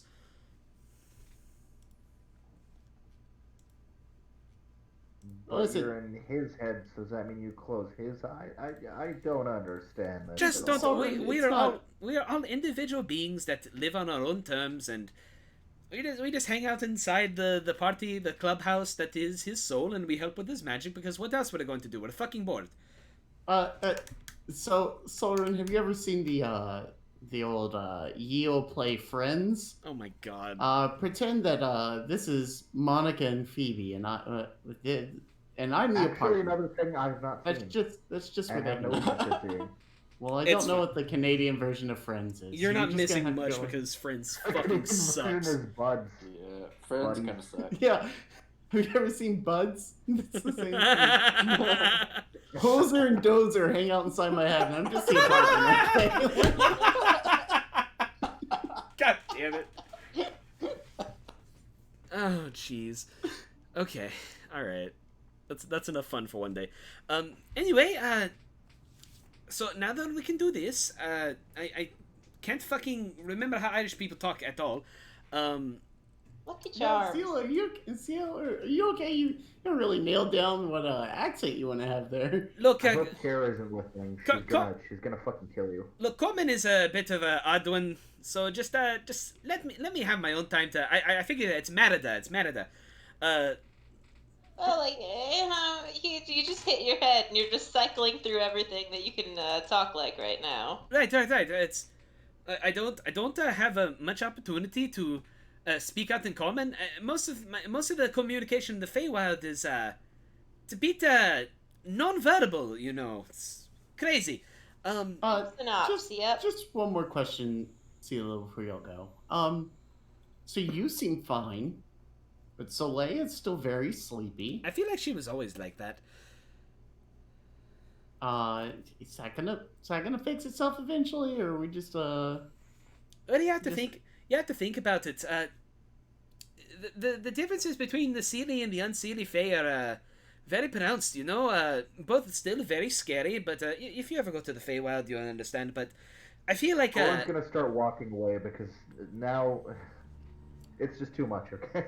I feel like I've been more attached to the harmful magic that you can do, the fire and the flames and the lightning and all that. It's all very very good fun. But Seela here, you know, healing perhaps or more passive things. That would be the part that she's a little more attuned to. Well, Soleil, when you do decide to wake up, we've got this room we want to break into, and maybe you can help us with that. Oh yes, cast a spell and I'll be around. I'll do what I can to help.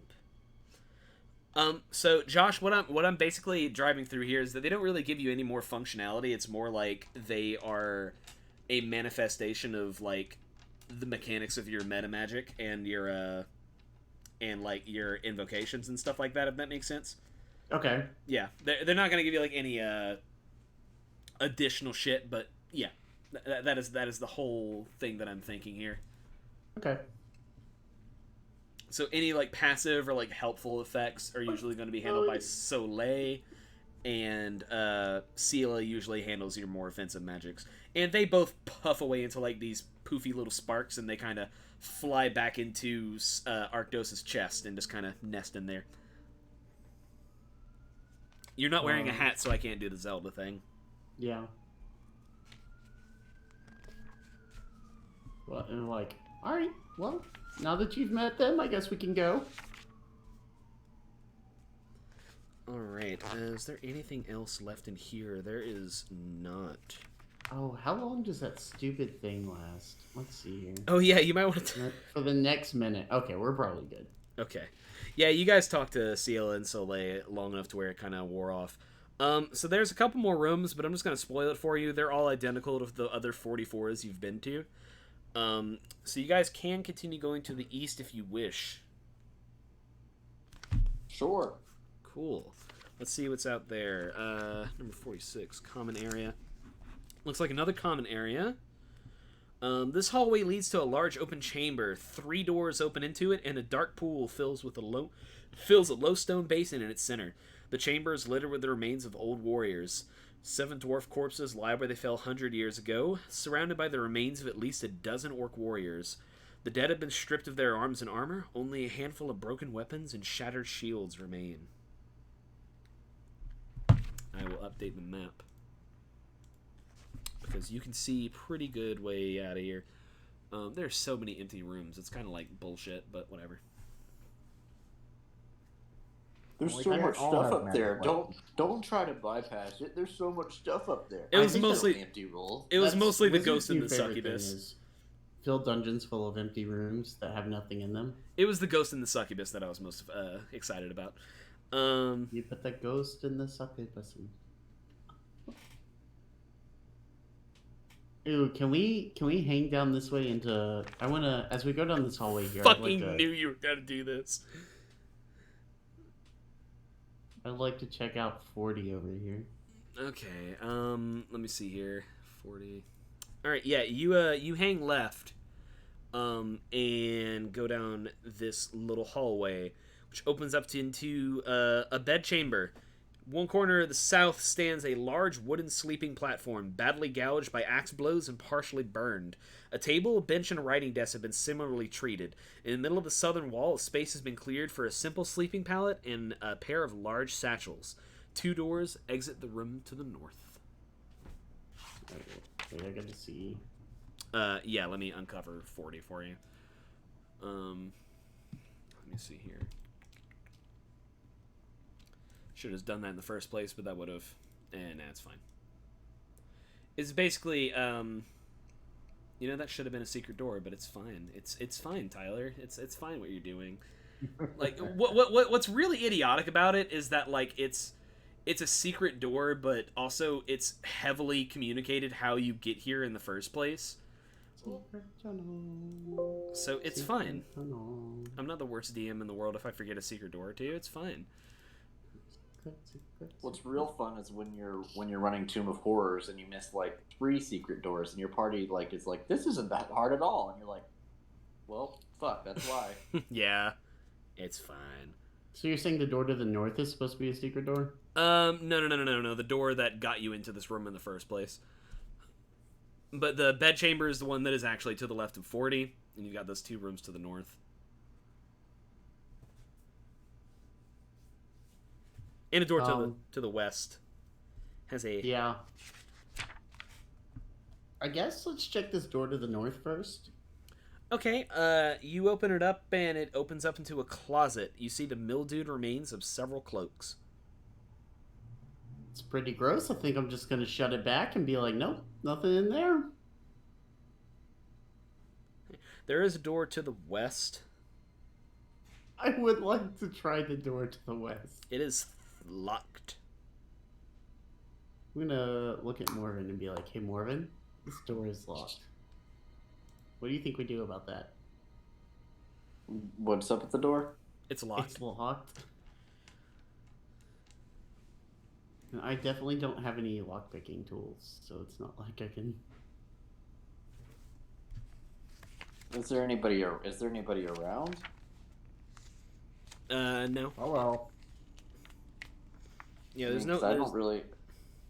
Because I really don't think I have anything either. What is the door made out of? It's made of stone. Oh, okay. I was gonna say, Neni. I'm still tempted to be like, "Hey, Neni, you think you could do something about this door for us?" I could try. Storeroom will give Is assistance. it a hinge door or is it like?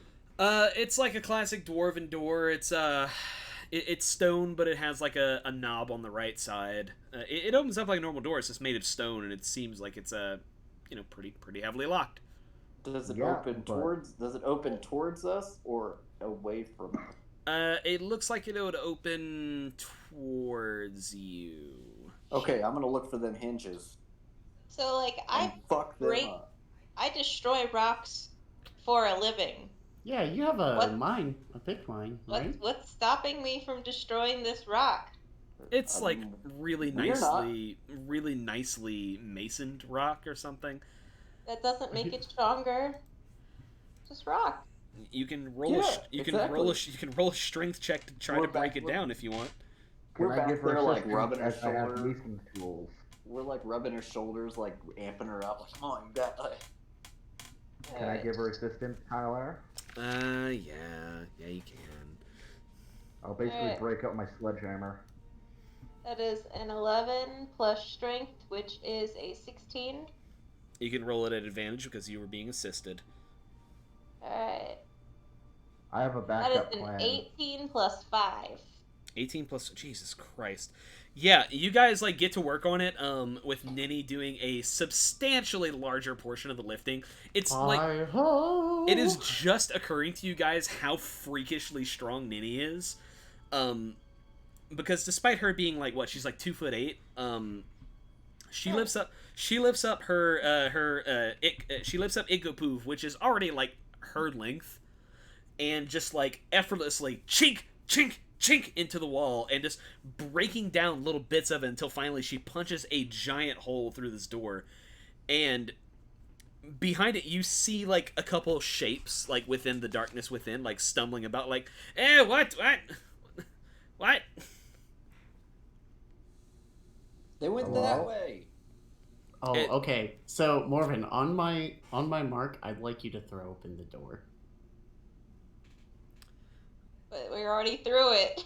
Sorry, what'd you say? Yeah, like, we you knocked guys- a hole in the door, right? you guys like knocked open a hole big enough for you to get through. And actually, Okay. like, while you're like looking at it, you see a face show up, and it's a small Dwargar face.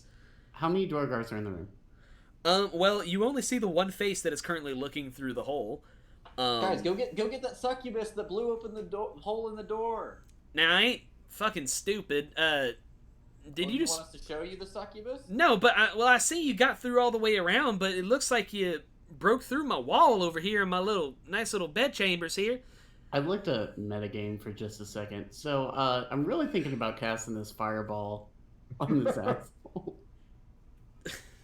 Let's tip it. Now, like, look, listen, like, did you? I see you found a way around, so like that's good, right? But this was a wall. Like, how do you know to knock down this one? Are you trying to get in this? I told y'all ain't supposed to be in here. Why did Oh, you not this is just the let us secret through room? here? What are you talking about? It's a door, isn't it? There's a door, It's a door. Yeah, I guess this is the secret door to the secret room. and she I don't pokes. know. It's She pokes her head through the hole and looks around. She's like, "Well, god damn it! There's been a door all this whole fucking time. God damn it! God!" And she like goes through. She's like starts like kicking shit. She's like, I knew there was some kind of way to get through there around nice and easy like, but we never damn saw the secret door. Damn it!" I'm gonna give a very sly look to Morven, and then I'm gonna cast Hold Person on this dwarf. I'm gonna slink behind the door where they can't see me and go ahead and take that potion of invisibility. It's wisdom to resist hold person, right? Yeah. Yeah, she fails. She's like, now, like, I guess we gotta start. Wait, what are you doing? What are you doing? You're a damn rat! And then I sneak in through this hole and start casing the place. Solrin, if you could get some rope and quiet down our friend here, that'd be great. And then you start seeing crossbow bolts fly out. Yeah, I'm about to say, Neni starts attacking her friends who are looting the stuff that is already owned. I'm invisible. You all don't know that. So yeah, My king does not care. Swinging. Okay, wow. I'm already in the room, like looking. Like, Let's just deal with everything as it comes, like, because you guys are like again looting some guys who were actually pretty chill to you. They were extremely unchill. They were extremely unchill. Chill as fuck. What are y'all talking about? They threatened to kill us like 20 times, and they shot people. Threatened to take their shit like 20 we didn't times. threaten to take their shit. We asked if we could have their shit. And they Morven. said And no. they said no. Morven. So as you walk into here, you see that there are, besides the one that is currently being held, you see 8 Dwergar in this room. And they've all got their crossbows trained on this this hole, and are firing a couple warning shots as they see their leader being held by a magical force. The door behind the throne leads into a small audience chamber. Large table made of single stone slab dominates the room's center, and old tapestries cling to the walls. Stone door in the... that's the one that you came in through here. And you also see there's a bunch of beds, which leads you to believe this is where they actually make their, like, their living quarters. And there's also, like, their own personal wealth gathered in, like, a little corner. With like a couple weapons and like long-term provisions. And here's another thing. Stack of books and we such. We made more than enough of a ruckus with like the banging through the door, but for future reference, I guess paralyzed creatures can't move or speak. Ah, well. But I mean, there was enough banging of stone and then shit that Right. So I don't see anything out of the ordinary. It's just like where they live. It's where they live. It's where they keep all their shit. You notice there's like a stack of books that are labeled in Dwarven, and they look like they're in a less bad condition than most of the books you've seen in here, which means they probably didn't come from here. What can I see? What's on the binding? You see the crap. I need like a name for this clan now. It's like it's their family histories basically, and like their individual clan lore and stuff like that, right? So I don't see anything out of the ordinary. They were just not wanting us to go into their house. Correct. No, Feel what like is a wrong with you? feel like a bit of a dick now, don't you? I go back. Not really. I go back out the hole and whisper into Arctos' ear. They're fucking nerds. It's just where they live. They ain't got anything good. Arctos is gonna go. Okay, then we leave. That's all I wanted. I wanted to No, know. no, what was in the no, hole. no, no, Now no. that I know it's in the hole, No. I'll go. Nah. And like another one is like, now what the hell's y'all doing? I thought we had a goddamn agreement, and you're just gonna go and like let her go. So is it the leader that I have pinned on the floor? Yeah, you've got her like in some magical chains that has her like Okay. unable to speak. So another one is talking to you right now. All right, I would like to I'm not walk up to allowed to her. punch my party members because. Oh, that's right. Yeah, no, Neni, you can make No, an I attack on thought- Arctos. Oh yeah, absolutely. Thank you. Are you just punching him, or are you hitting him with your weepon? Oh, No. I'm hitting him with a weapon. I'm giving I'm him gonna all I warn you. got. If I survive this, I'm going to hellish rebuke you. Here's the thing.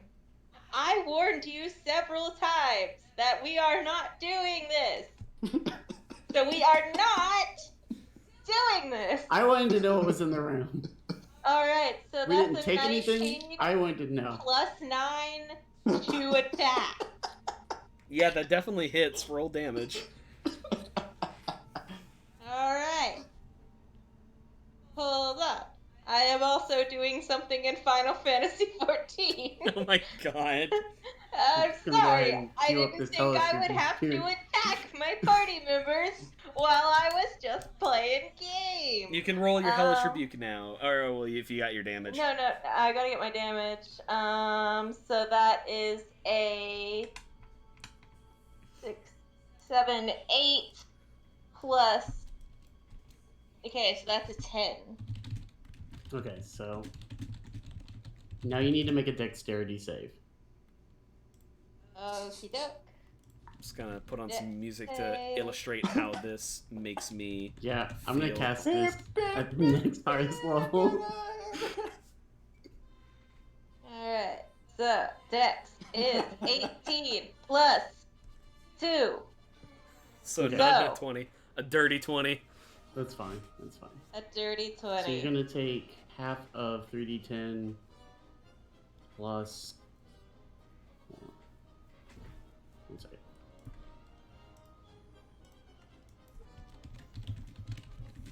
Wait, are we really doing this like full combat? Not So just you're gonna like, take 12. fucking- Like, I'm not entirely sure. Because I don't if know we're if going it's into gonna be full combat. if we're doing full combat, I'm on it. Ugh. Like if it's just like some warning shots, cool. But like I have an action ready if this goes further. She hit me Oh. with a pickaxe. I'm definitely hellish rebuking her. You're gonna take 12 damage. Yeah, no, I was giving him the one hit as a basically like, you fucking stop. And now I'm gonna look at her. I'm gonna glare. I'm gonna walk over to our friend who is pinned down by the spell, and They Put my- all have their fucking. I didn't mean to play this one, but you know we might as well roll with it.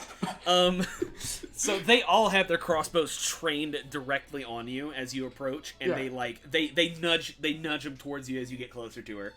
You Yeah, also have to so I'm make gonna- a con save because of your hold person, I think, right? But that's not Oh concentration. yeah. No, I think it is. Okay. I'm gonna look. Yeah, concentration. So. Let's see here. Con save 14. Okay, yeah, you succeed in holding the whole person if you would not like to drop it. Yeah, so I'm gonna walk up next to her and just squat down next to her and be like, And "Listen, listen, like, hey, don't you touch! Don't you touch! huh? Have I touched her yet?" We are warning you. I'm gonna look at her and say, "Now, Take a goddamn Well- step back. if you continue to He talk, shoots you. then we will. He can't shoot me in the middle of my turn." We're Okay, not. I'm going back in the room then. I'm gonna go back in the room. How are they clumped together? They're all like evenly spaced apart.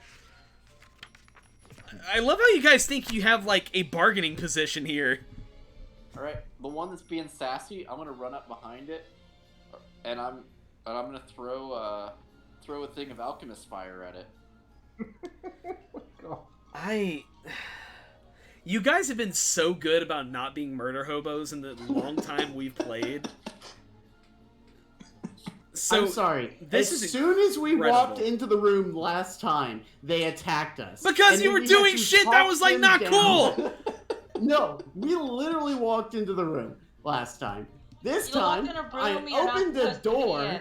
I opened the door, and they attacked us. Wait, this is All I ever secret wanted to know private room! What was in the room? They I could've asked told us. multiple times. Like, Nobody Not would your tell me. business. They could have just said that's It like is where we live. They just said On don't my do it. character sheet that I am obsessed with knowledge and knowing things. I don't know how to fucking rule this, because, like, I want to say that they shot you, like, holds, because, like, you're in their place and you're threatening their leader. I haven't threatened anybody yet. You're holding her with Except magic! for the only person. I No, want- I did that because she was threatening my life. Look, dude, listen, I want you to walk me through how you think this isn't a hostile action. I want you to justify this to me.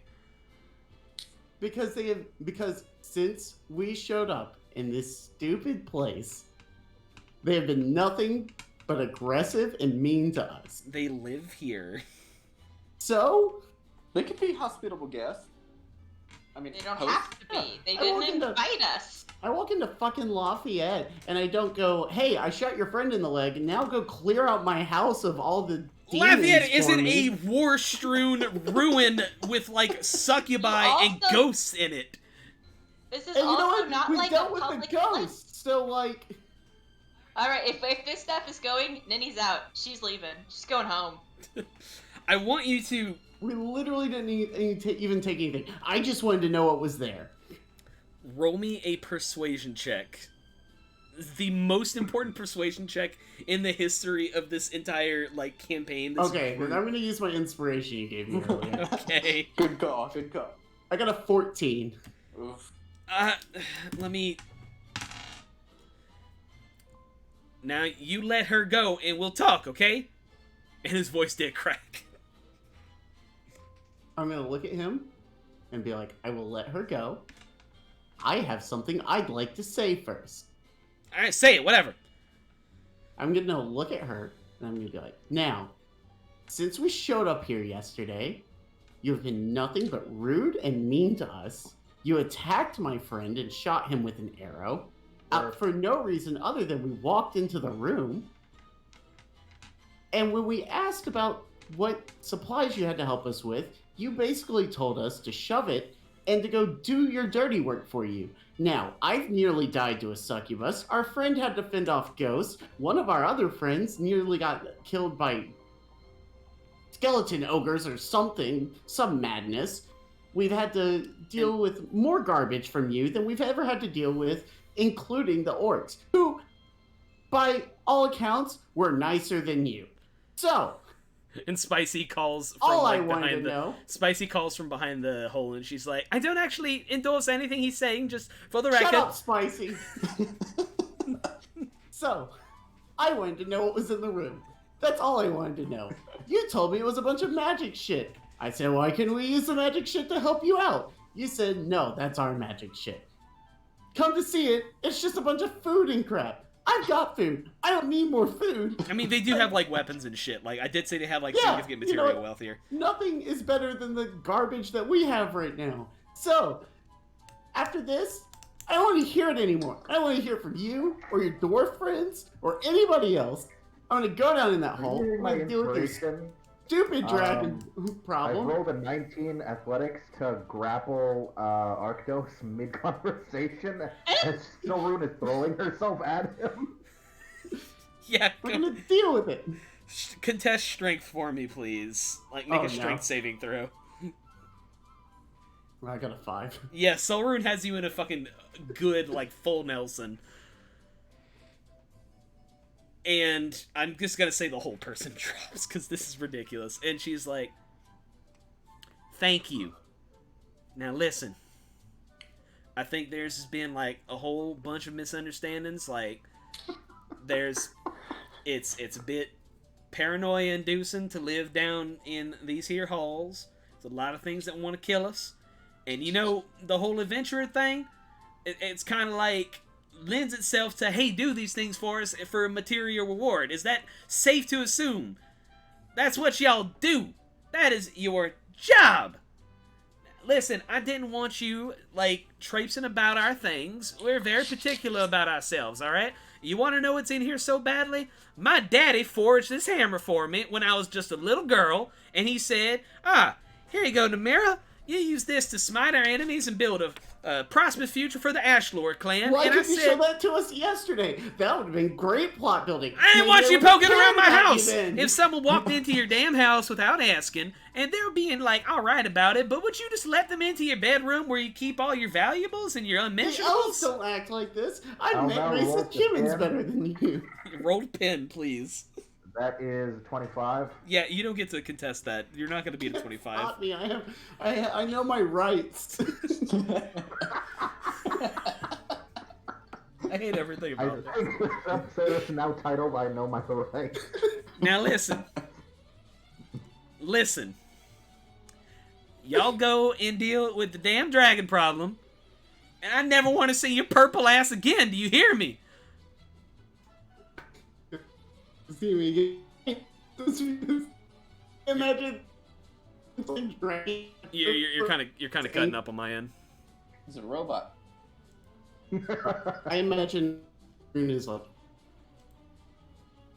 You're imagining what Still now? kind of cut out there. Well then. Joshy boy. Well, it's not an online session of D&D without this happening at least once, am I right? I just really am proud of myself for learning that playlists work with this bot, so I could just cue a fuck ton of Always Sunny. This is great. This shit's wonderful. Also, I Know My Rights is definitely going to be the episode title. Yeah. We definitely lost Josh, so let me just talk to him real quick. We can in-game justify that as Solrun is basically choking him out right now.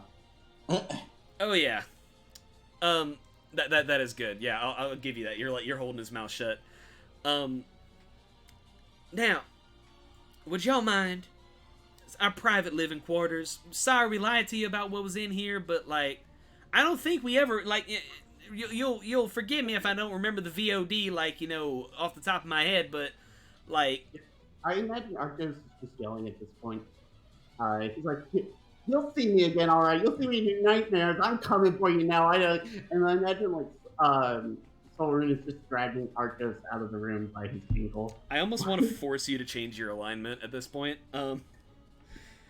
He's just had it with these stupid dwarves, dude. I really think, like, damn. And you don't get to play both sides, okay? And Morven's standing in like the middle of the room and in front of all the guards. That's when the invisibility goes down, and he's just like, oh, and just kind of slinks out. All right. Now someone start patching this damn door. No, don't patch it up. We need to see what's behind there. Oh, god damn it. Ruin my whole damn day. All right, you guys are Come back. down the hallway, you hear, "Ruin your day." I'll ruin your day right now. You guys are now in the... Oh, man. If you look at the progress map, you guys are now in the hallway outside of room 40. There's a couple more empty rooms. There's also room 49 that you guys have not checked out, and there's also the entryway to the depths below. I'm going to puppeteer Arctos' body. I'll be like, which one do you think we should go to? And I'm going to puppeteer him and be like, oh yeah, we should go to that room. He's gonna 49. he's gonna throw you off. Just be like, "Thank you. I think I can take it from here." Just stop. I can't believe you sided with those jerks. He shot you in the leg, dude. We had to fix that. Like, come on. Like, I got better. Alrighty. So yeah, you guys check out room number 49. Let me see here. That one is this one. This one is that one. This chamber must have once been the personal quarters of an important dwarf. It is decorated with tapestries and furnished comfortably, although age has taken its toll on the contents. Apparently the room has not been looted. A rug covers the center of the floor, and a simple bed and writing desk stand in the southwest corner. Arctos is gonna very angrily check out the room. I'm gonna move He's the like- rug. He's like grumbling and like arguing with himself the whole time. He's like, "I just want to know what was in the room." It's just you get a little curious, and somebody just like loses their fucking mind, and then he hits you with a pickaxe, and his shoulder hurts. Oh my god. What's under the rug? Well, I will tell you after you, let me see here. And it's a rug of smothering. I was about to say, yeah, the rug does, like, straight up grab you. I'm not kidding, by the way. Brandon just fucking called it. God Morven, damn it! Morven, as you're checking out the rug, it just leaps up and grabs you and just fucking starts to strangle you to death. You are being Good. restrained by this rug, and you are currently suffocating. Good. I will give everyone a round, because this thing isn't gonna last a fucking entire, like, this thing is not going to last an entire initiative. You were going to take 2d6 plus 3 damage. Wow, fucking cool. 5 damage. Yeah, you take 5 bludgeoning damage. You guys see the rug just swallow up Morven, and you see him, like, struggling against it. 26 to hit, and 17 slashing damage.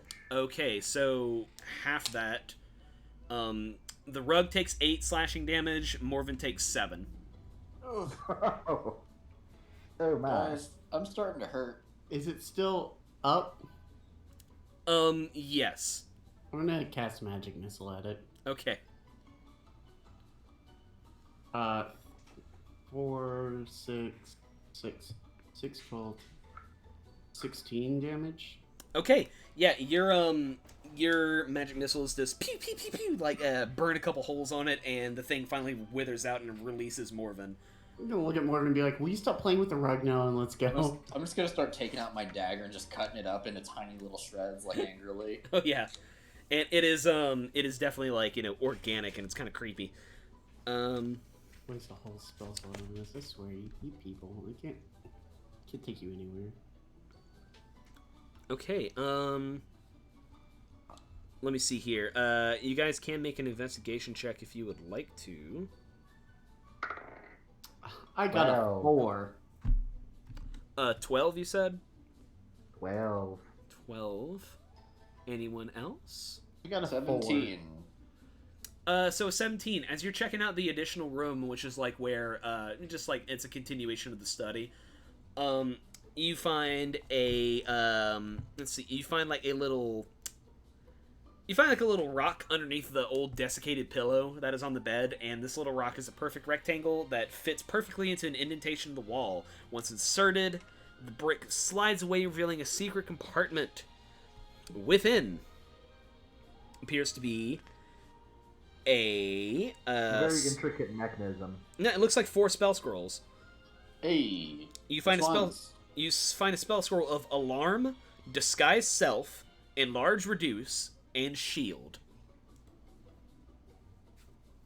Okay, I do not need Disguise Self because I have that and like pretty easily. So whoever wants that, have it. I'll keep Alarm and Shield. What was the other one? Enlarge Reduce. Okay, cool. Yeah. All right, I'm gonna take them all. Fuck you guys, except for Disguise Self. Whoever wants that can have it.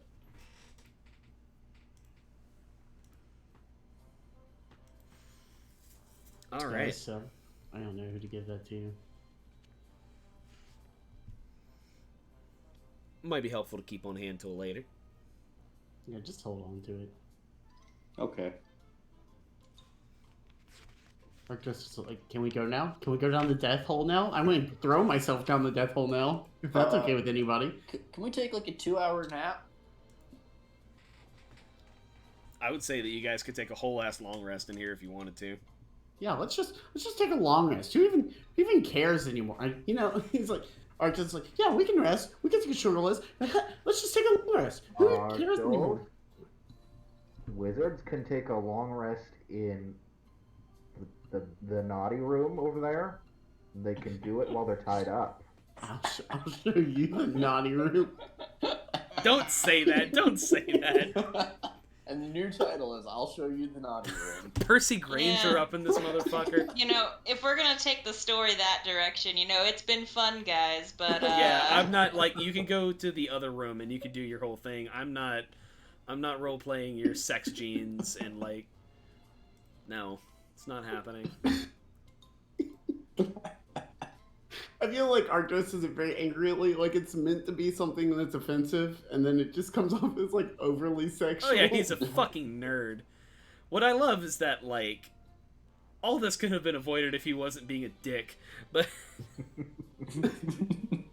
Listen, dude, these fucking dwarves, okay? Like, honestly, Arctos, if you're a nice person, Arctos is nice. Arctos Okay. can now take the favored enemy feature from the ranger, but only if he picks dwarves. I'm kidding.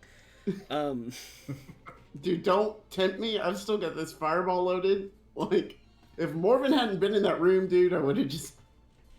Alright, Are we everyone, gonna have a nice rest, Arctos? everyone gets a long rest. Arctos Hey. is sitting in the corner by himself.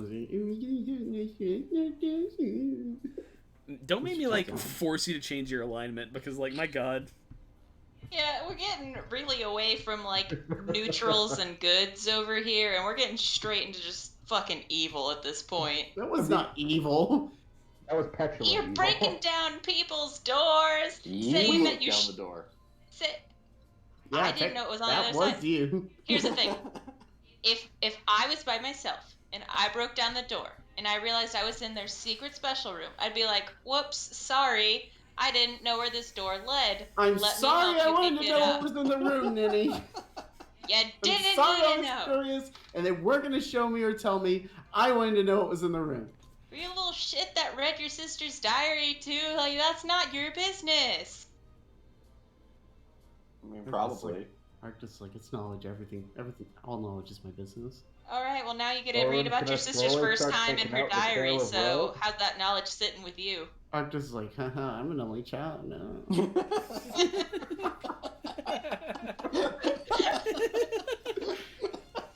Burn. Christ. You sure fucking told her. This is why we don't have. This is why we don't all binge. It's always Sunny Rainbow. Oh man, no, I'm fucking loving this. It's always fury like- in the forge. Arctis is like, I'm going to bed. And he goes over here to 49A and just like slams the door behind him. Alright, you guys all get a long rest. Does Arctos chill out over 8 hours? Yeah, I mean, he's just gonna pout. I imagine he like bitches Cecilia and Soleil the whole time. And again, And like... they're just like very tired of him by the time they're done. Oh, no, Like, like... oh, we're so very sleepy. And they're just like, oh, I can't hear you. That's so weird. It is so far away from me now. That's so weird. Oh, I'm floating over here. Oh, that's weird. Magical interference. I really like the idea that the ley lines are not very connected right now, you know. I love the idea that like the next day we get up and leave the room and both of them like pop out of my chest and just like fly over to like someone or literally anybody else and they're like, oh thank God he was unbearable yesterday. Oh yeah, they absolutely do it. Like, oh, he never shut up, never, dwarf, all that. Yeah, unfathomable cosmic power in this one, but it just is dwarf all the time. Yes, I'm still so very sleepy. I didn't get a wink of sleep last night, all because yap. It's okay, you're still our favorite for some reason. I think it's only because, like, you know, if you're not our favorite, then we're kind of fucked. It's like when you have one kid, he's a piece of shit, but he has to be your favorite kid because he's the only one. You're basically They are more intrinsically tied to me than most warlock deities would be because like they can't leave. Whereas like if it was just a demon, they would have just killed me for that. So. I think a demon would have encouraged you to be a dick to the Dwergar, to be fair. Some demons, not all. Fair enough. Not all demons. You ever just like follow It's someone? racist. Anyway. It's racist because I was making fun of the not all men, and men is a race. No, Yeah, you know the no. race of men. I was talking about the demon. Oh, fucking wow. For a second I was like, Saying that the all demons would encourage that. okay. Sorry, it was very delayed. I rescind it because my timing was terrible. It's fine. It's fine. The I feel always like most demons would be more like, it would be more of telling like, you gonna take that? Really? You gonna take that? Anyway. What's everyone feeling? How are we doing? What are we doing? Also, is everyone good on time? Yeah. Yeah, Yes, no, sir. I don't have to go in early tomorrow. I don't have to work till 10, so fuck it. Okay. We can go for another, like, 30 minutes to see how we're doing. Cool. Because if I keep Emily up too late, she gets cranky. I do. She's already a little cranky. She is a little It's not bit. your fault this time. Okay, let's see here. I have 6 of these and 3 of these now. Oh, this just occurred to me. Arctos didn't set something on fire yet, so he probably torched like a pillow or something in the room he was staying in. That only lasted No. for a minute. Yeah, it only lasts for a minute. Unfortunately, Aw. that would have been hysterical. It would have been even better if he had made me roll on the table during that whole encounter. I really but- should have made you, but like I can't do that for you during every single intense scene.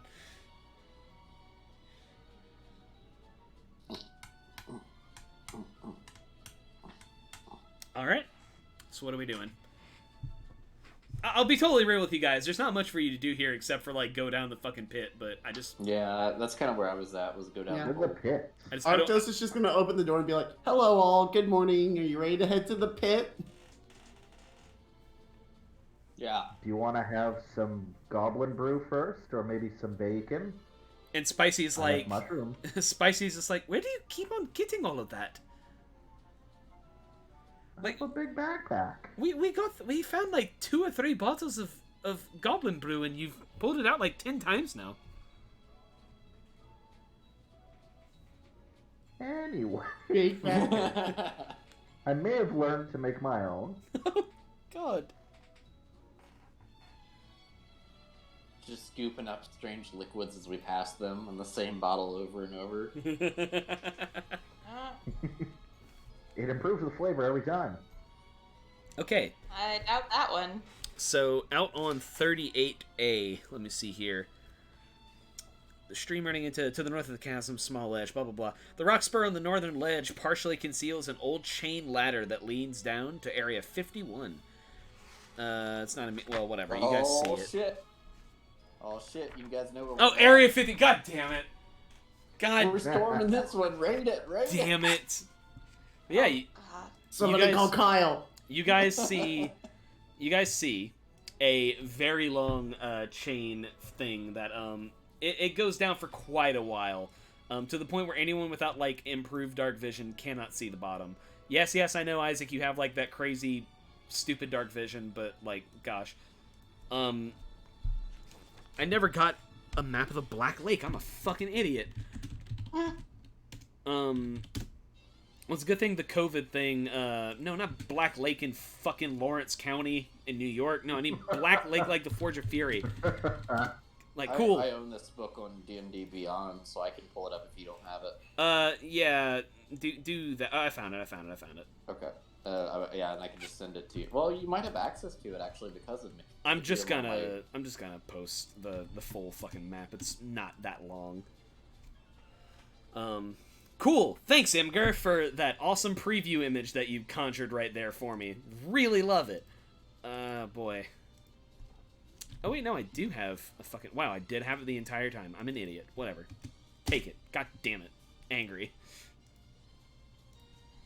Alright, calm down there, Arctis. Yeah, really. So, yeah, you guys climb down to 51 down there. So let's see here. La la la la. 50 the Cascade. Don't really worry about that. La la la la. A fast-moving underground river roars from east to west under a stone bridge. The bottom of the chain ladder is near the south bank of the river. On the north side of the bridge, a ledge continues to the east. We get into the pit and I go, okay, now I know that I asked this last time, but there's no chance that anybody speaks Draconic, is there? Hello, Draconic Scholar. I think. Oh, that's right, Spicy, you're still here. Great. We're gonna need your help, because apparently there's a dragon somewhere here. Did you So- perhaps catch the color of the dragon that was in question? Well, they said it's a poison dragon, I think? A black dragon. That makes things a little more complicated. Oh, goodness. Well, It can't be that bad. What's the difference between a white dragon and a black dragon, right? well, number one, the black ones are amphibious. So love being underwater, these ones. Number two, chromatic dragons. Are you aware of the difference between the metallic and the chromatic? Only that one is vaguely good and one is vaguely bad. Well, then you pretty much got the entire point. Chromatic dragons are... They're more sourpusses than the metallic ones are. And black is one of the more... Let's just say, they're not quite as the feral as the white dragons are, but they're not very nice. Not quite as fierce and calculating as the reds, but devious, slithery. If you want me to talk to the thing, like, I can certainly try, but... The truth of the matter is that we're trying to force this thing out of its hoard, and nothing short of grievous injury or threat of death will get him out of it. I was just like, oh. Well, we did kind of talk our way out of the last one. You're But I certainly don't welcome. think... You're certainly welcome to try, but that was a baby. True, and this is a full-grown dragon. Well- what do we got for dragons? We'll see if it's fully grown or not. If I have a feeling that a ancient dragon, or perhaps like a fully grown adult dragon, wouldn't have suffered just merely tribute. I feel like it would have made visits to the countryside. This thing can't be fully grown yet, but it has to be bigger than a baby. Adolescent, perhaps? I'm not sure. Okay, well, All I'm saying is if this thing were larger, it would have been raiding the countryside, eating sheep and stuff like that by now. it's extremely fair. There's a ladder, right? Yeah, you guys just dropped down the ladder. Or you guys just finished climbing down the ladder. Yeah, we're just hanging out and talking about this dragon and what we're gonna do about it. Well, do do you know anything about, like, say, what this dragon would be? Do dragons have natural resistances and things that we should know about, or? Usually to their own breath type. No poison, got it. No poison. Absolutely no poison. Under no circumstances should any poison get anywhere close to this thing. It'll lap it up like, I don't know, like a kitten to milk. Let me think here.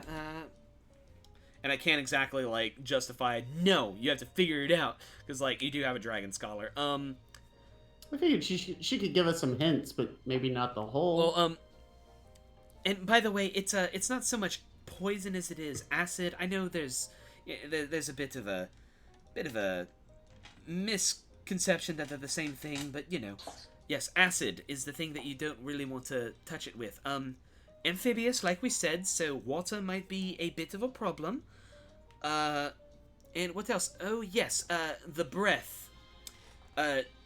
Possibly incinerate you instantly, so you know, don't get hit by it.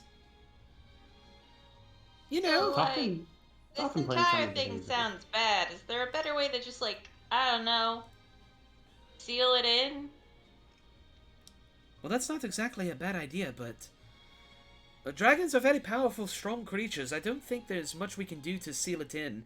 Maybe there's something we could do to, I don't know, drop the ceiling on it, or make the water not a very, we can perhaps do something to the water to make it come out into the open?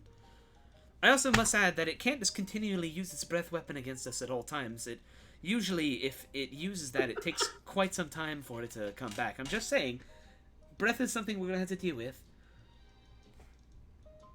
I'm not sure. We'll have to take a look at the cavern that it's within and make use of the land where we can.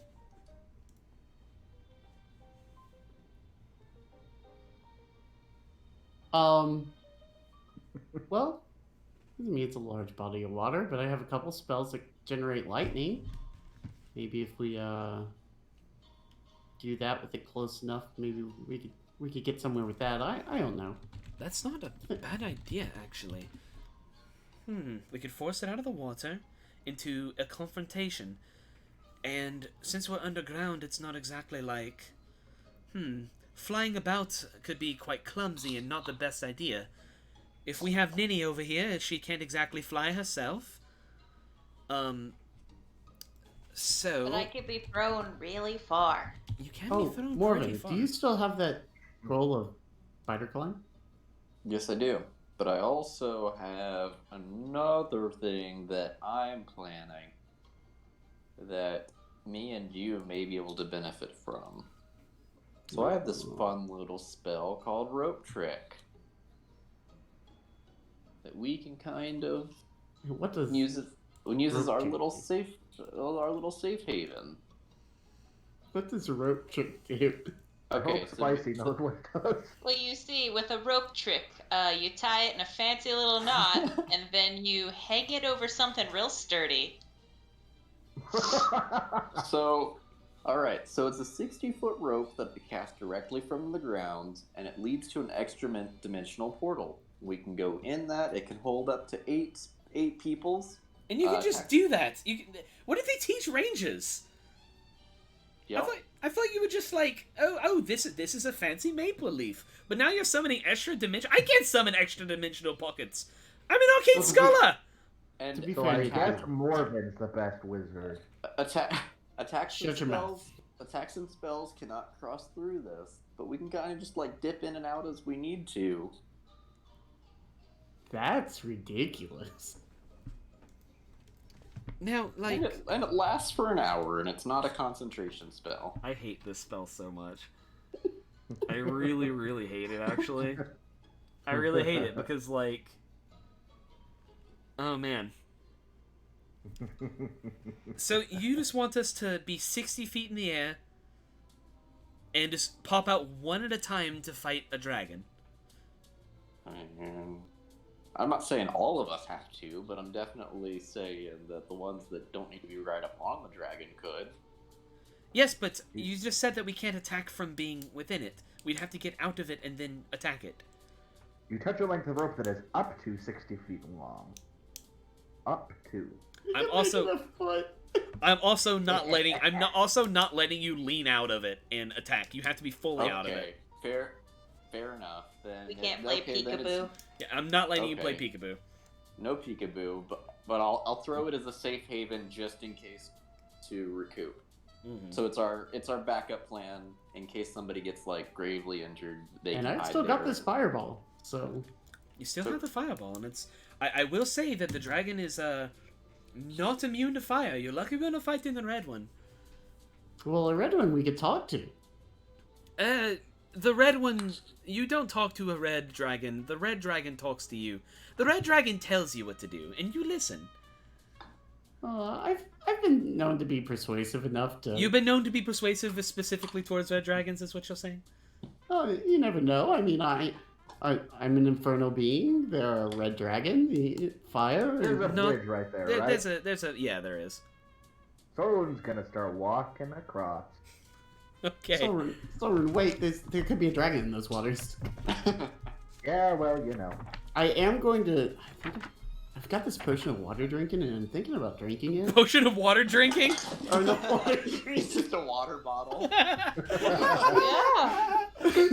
I can drink water too. The You ancient drink this potion, and for up to an hour, you can drink water. the ancient elven wizard Dasani the Great. Alright, I'm gonna head out, y'all. It's been a good time. This potion of water breathing. Oh boy. You don't want to be in the water with the dragon. Yeah, All I do don't you think any of us are going to be good at fighting in the water. I think we're going to coax him out. Fair enough. And just to say, I can cast Water Walk. That is a thing that I have. Can you cast it on multiple people? Good question. Let me check in my little. And she like turns her holy symbol around, and it's got like an impossibly small just bunch of writing on it in incredibly tiny font. Let's see. Where's the ability? Blah, blah. Up to 10 willing creatures. Yes, I can. Oh, there you go. So I tell you what, and she casts Water Walk on all of you. Sick. Solid. Alright, so now we can go. Alrighty. So let me see here. 52. Let's see. The dilapidated bridge leads to another ledge that winds southeast across a very large lake. Apparently the source of the underground river. The cavern is quite large. The lake's far shore is lost in shadow, and the echoes of water seem to indicate a very sizable cave. And you guys see on the island to the east. I can't be playing Always Sunny music anymore. It's just... oh, jeez. Let me just, I was gonna take, like, a fucking random-ass, let's do 2 Steps from Hell. Why not? Let's talk to middle school Tyler real quick. Alright. Oh god, it's gonna skip through every single... God damn it. Alright, cool, we were just at the end. So, yeah, you hear a large intake of breath from that island on the east, in the middle of the lake. And it's like... Who enters? And you guys see a black dragon wake from a mountain of gold coins and wealth and just valuable items, and it turns its head towards you and kind of like looks at you, and has horns, and it's really cool looking. I'm gonna nudge Spicy and be like, "Hey, you're up." All right, and I'm gonna Well, spider I think it's just climb. common, right?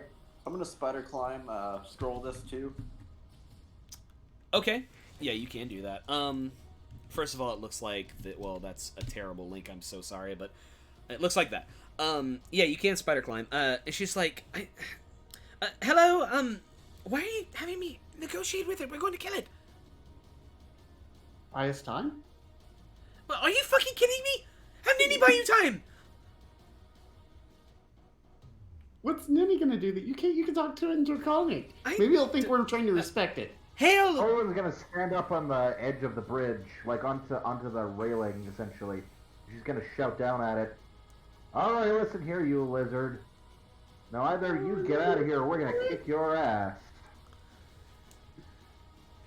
Oh god. Excellent. What confidence you have.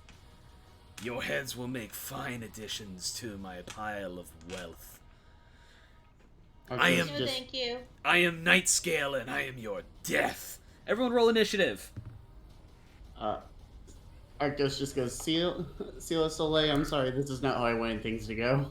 17. I got an 18. I'm surprised Got that a you didn't... nat 20. Oh, damn, Nini. Okay. So... Topsy-turvy world. So, Morven's 16, you said? 17. Okay, 17. Arctos, what are you, an 18? An 18, yes. Alright. Solar Room, what's that initiative? A massive roll of 12. Okay. Soul got a 12. Nightscale, what do you get, buddy? I really need to keep my young black dragon. And Spicy tells you this is a young black dragon. It's adolescent, you know, not quite fully grown, but still very dangerous. What's your initiative? 12 years Call it- old.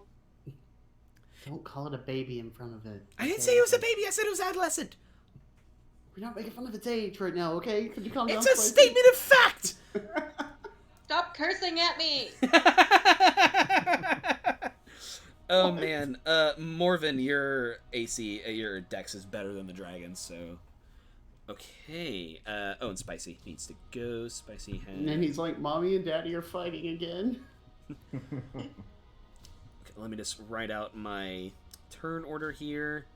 Sorry.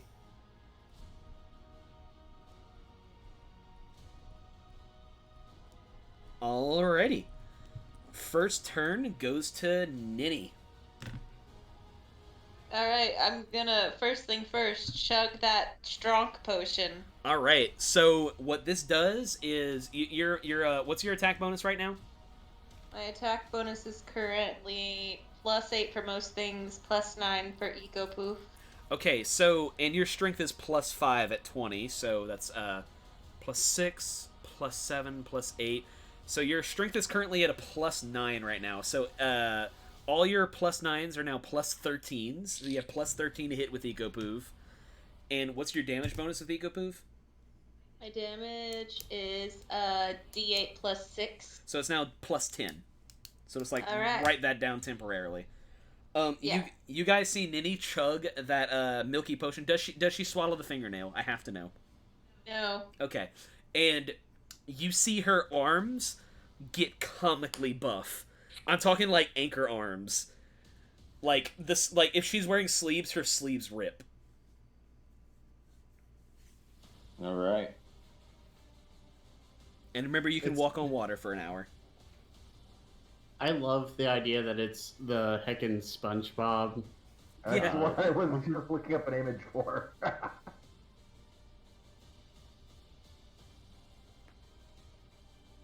How wise do you think a young black dragon is? Wise enough not to tell you how wise it is. It was a general ask of the group. Anyway, Nini, what's your play? Alright, so after getting a bluff, can I just like run up and just attack the dragon? You are close enough to do it. Yes. I'm gonna give it a big ol' swing. All right. Alright, so that's 20 non-natural. Oh yeah. It's really crazy because I rolled a 7 and it became a 20. Yeah, I know, Woof. right? Cloud giant strength, buddy. I shouldn't have given you a cloud giant strength. It should have been like a hill giant. Well, actually, I think Nini is stronger than a hill giant, but that's neither here nor there. Yeah, so the initial damage, 17 plus, so that's 19 19 for damage. my first hit. Yeah. And then on my second hit, we're gonna roll. That's a nat 20, so Oh that's my going to be God. double damage. Double jam. Neni, I forget. I always forget. Do I double the damage that I roll, or do I roll damage twice? you roll damage twice. All right. That's more of like a house rule, but rules is written it's you roll it twice. So that's 12 for the first damage, and 12 plus 17 is 39. 29. Yeah, 39. Wait, what was it? 12 plus 17. 12 plus 17 29. is 29, M. What the fuck? What's my brain doing? This is your brain on Cloud Giant Strength Potion. Yeah, I guess I forgot basic math. So 39 plus my d4, 29, so that's 30. So that's 30 damage for the second hit. Okay. How's our boy looking?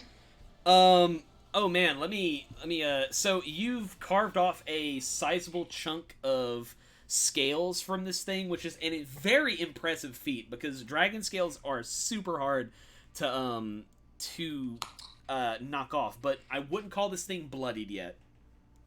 Alright, then we might as well just take our action surge while we're fucking at it. God. Oh man. Fighters do one thing, but they do it well. Yeah, I'm gonna hit again.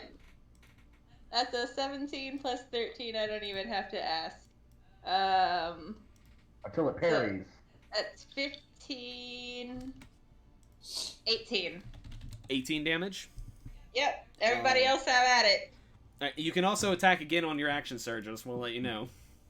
I can do that another time? Every time you take the attack action. Oh, well, I'm gonna hit again. Fighters do one thing, but they do it well. Alright, that's 23. Yeah, that will do it. 16. 18. Another 18 damage. My Yeah. God. I would now call it bloodied. Alright, y'all. Have at it. Arctos is shaking. He's like, mental note, don't piss off Neni. Someone's gonna be like, Arctos, do you have any more of those potions? Thankfully, no. I just want to let you know what the fuck, like, Jesus, that was 18 plus 18 plus 1 plus 29. Like, that crit really fucking sealed the deal. Plus 29 plus 19. Neni just did 85 damage in one turn. Oof. So, Go poof. yeah, it really do go poof. Alright, well, this dragon just got more HP. Neni... You just expanded to HP. No, I'm kidding. Alright. I can go to the other room and kill you. Anyway, that's Neni's turn, because I say so. It's, oh wow, it's Arctos. Fuck, man. Alright, Arctos would like to circle around it. Is there an angle at which I can cast this fireball and not hit Neni? No, Neni, well... Let me look.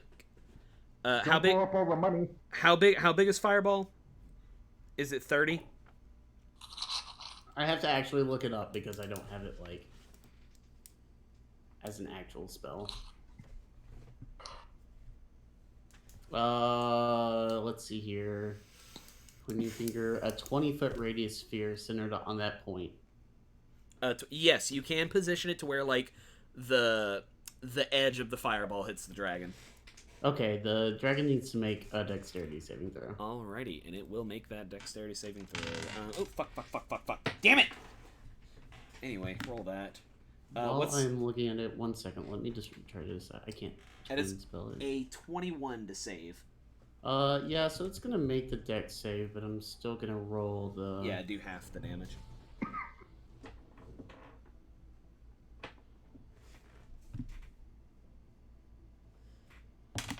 So half of 29, you round down, so 28, 14, right? 14 damage, yes. So 85. And I'm gonna activate Flames of Flogotha. Phlegethos. What is that? Okay, so you're encased in fire. Yep. All right, Morven. All right. So I am going to first bonus action Zephyr Strike. Okay. I'm gonna go ahead and use the Zephyr Strike ability on my first attack. So I basically just get advantage, and if it hits it's an extra D10. Okay. And I'm gonna sharpshooter it, and it gives me 30 extra movement speed. Okay, roll it. Oh, also I'm using my full movement speed, which on it's 75 feet. Okay. To go straight up a wall. Like I'm basically trying to get to the ceiling using spider climb. Yeah, you can do that. You can get to the ceiling. All right, I'm gonna be upside down. I'm batting it. Okay, so that one. So while Neni is just tearing into this thing. So it is an 18 to hit. That is a tie. Yeah, your arrow goes towards a particularly tough patch of scales. It just tink right off the side. All right, I'm gonna use my extra attack then, and that's a 25. That does hit.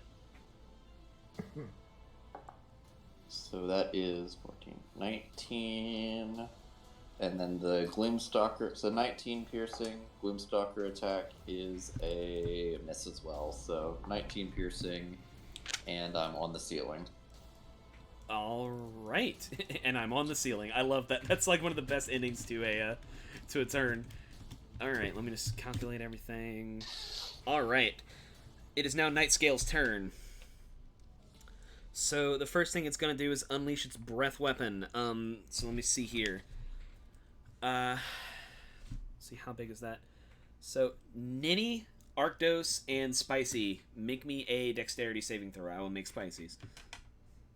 A dexterity saving throw? Yes.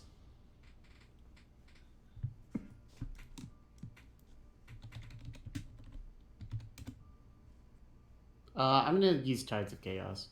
Okay. I got a 19. You got a 19. Okay, Nini, what's your dex save? Oh, I got a 6. Alrighty. So Nini, take 53 acid damage. I'm down because I was still damaged from earlier. You took a long rest, remember? We took a long rest, so you're fine. Oh, so 3. That would have been fucking Plus hilarious, 4. though. That would have been hilarious if Arctos' move would have been the death of Nini. Like, holy shit, that would have been fucking incredible. Arctos, you take 26 Now I have- damage.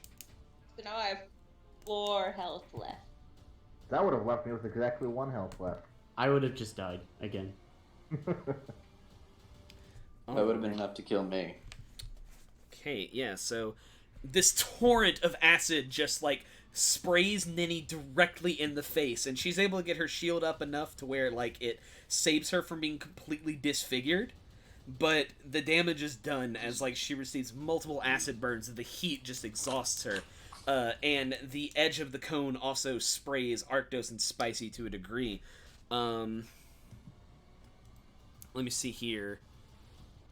Then it's going to jump forward and make a swipe at Solrune. Try me, bitch. 18 to hit. Yeah, it is. Take 2d10 slashing damage. So that is... Let me see here. That's 15 slashing damage and also a die of acid damage. Just 2 acid damage. So 17 damage total. Okay. And then with the rest of its movement, Nightscale leaps back and then dives into the water.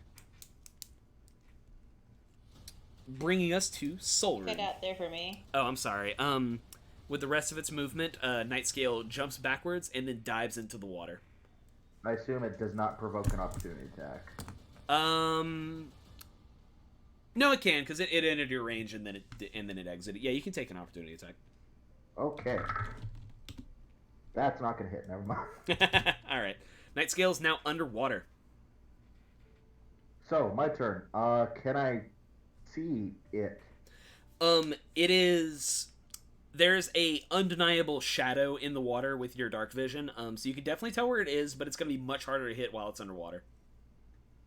Yeah, I don't remember how underwater combat works. 3/4 cover. Damn. How far Okay. under? Can we tell how far under the water it is? It's about like 15 to 20 feet underwater. Okay. Well, I'll cast Thunderous Smite on myself. And I'm gonna hold action to hit this thing as soon as it comes back up. Are you staying Yes. on the Are you staying on the ledge to the west, or are you gonna get on the water? Oh, I'm getting onto the water. I'm stepping onto the water, Okay. and I'm waiting for this thing to come back up. All right. Let me see here.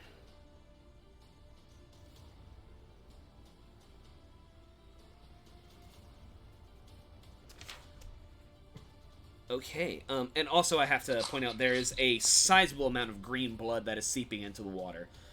So it would be super easy to track. It's gonna be Spicy's turn. Spicy, who is insanely injured right now, is going to use her other 3rd level spell slot to cast Cure Wounds on herself.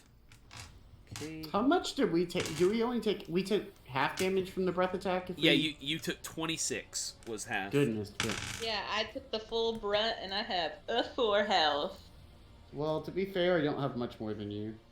Yeah, so we're all doing pretty yucky here. Yeah, I'm at 6. Alrighty. That brings us back to Neni. Then it just goes, ow. I can't hit it, it's underwater.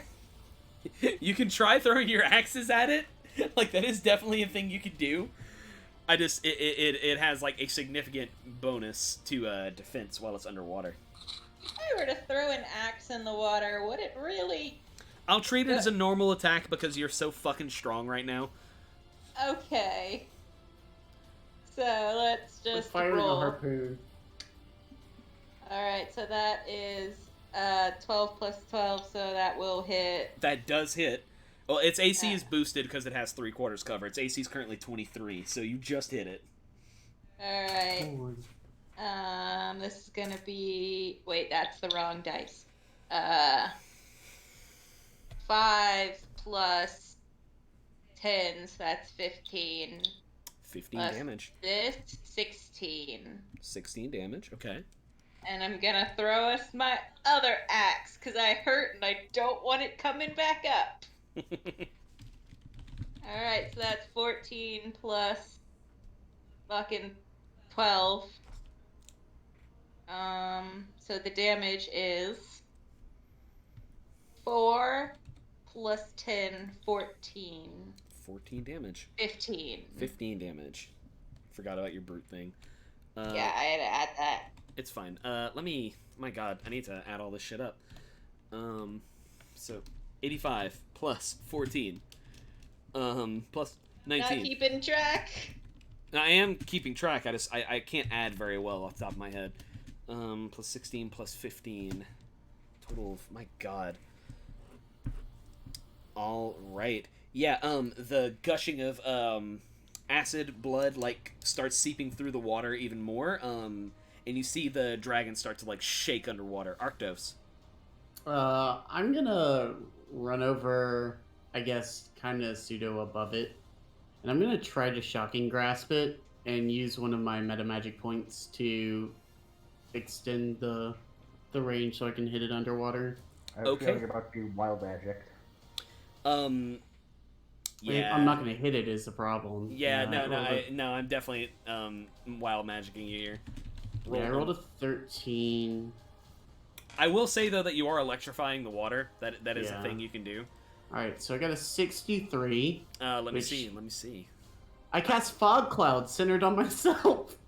I love that, actually. Fuck.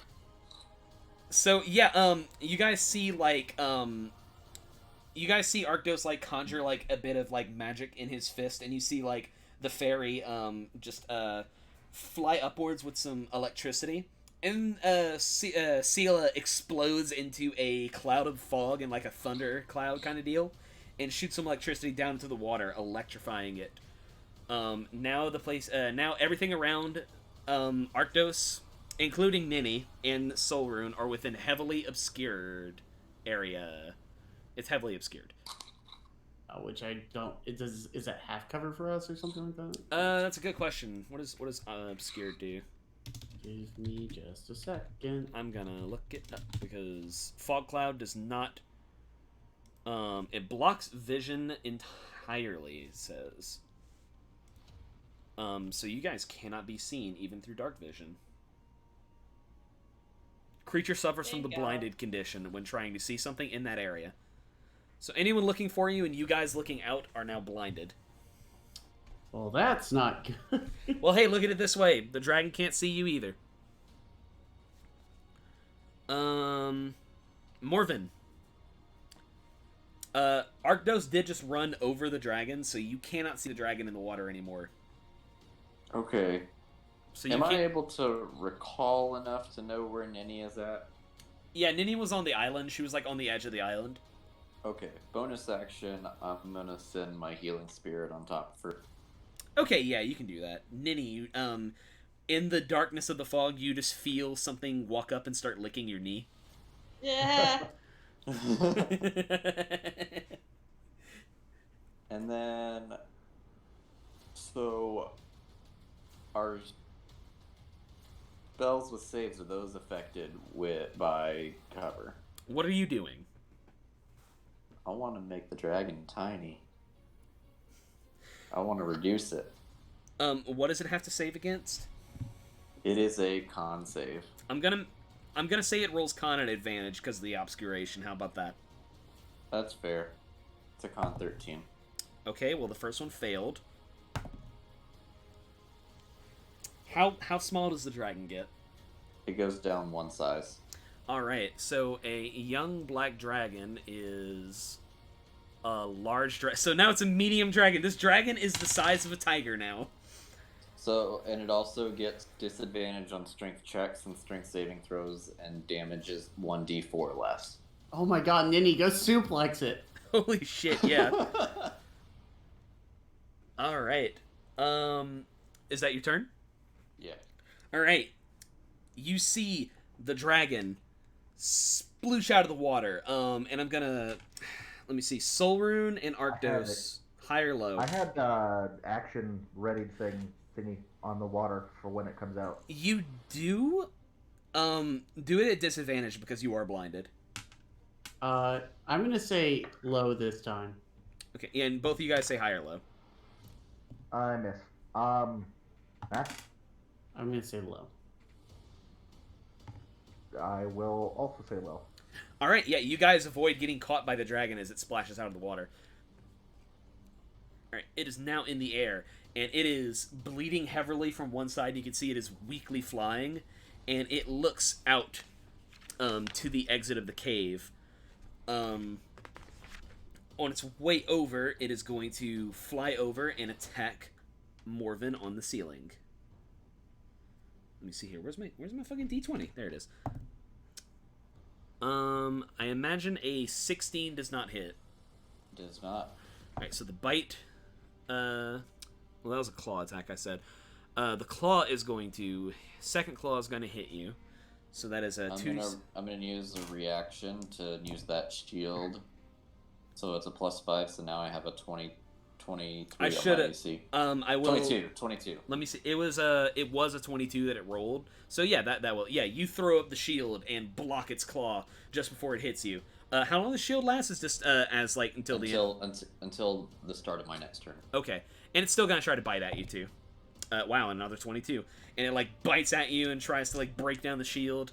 And at its enraged at its failure, it like bats its wings away from you and looks at the edge of the cavern. And again, it is Nightscale is heavily bleeding. Let me see here, but it is in the air now. That brings our turn order to Solrune. Yeah, how high up is it now?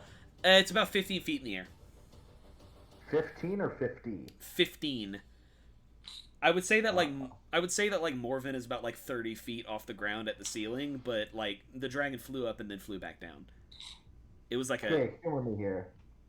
I would like to try to, clamber up onto whatever I can to get a little bit of distance. And I would like to try to use my whip to grapple it. I will say that you can get on top of one of the rocks on the island. So, yeah, you can do that. And you do remember where the island was, so you were able to exit out of the fog that Arctos created. Okay, cool. Yeah, basically I'm just going to call this an attack with the whip. Yeah. Okay. Do that. Okay.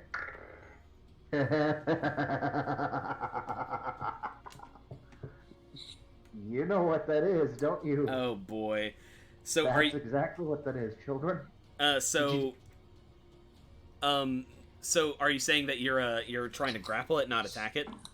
No. It was that's what I was initially thinking, but no, we're going with an attack. All right. Yeah. No. Yeah. Roll your damage then. Jeez. Okay, so I had cast Thunderous Smite, so that's 2d6. That's a crit, so that's 4d6. I'm going to expend a second level spell slot for Divine Smite, so that's 4d8. Paladins, when they crit, Oh yeah. they do damage. No, I fucked up so much of Isaac's shit in Starfall whenever we were doing that. Yep. Got that. The actual whip damage here is pretty shit, but The reach. everything else. He's got the range. Everything else. Okay. So some of this is going to be radiant, some of it's going to be thunder, some of it's going to be slashing. I don't imagine it really matters. Yeah, it doesn't matter as long as it's not acid. None of it is. Okay, this looks pretty good.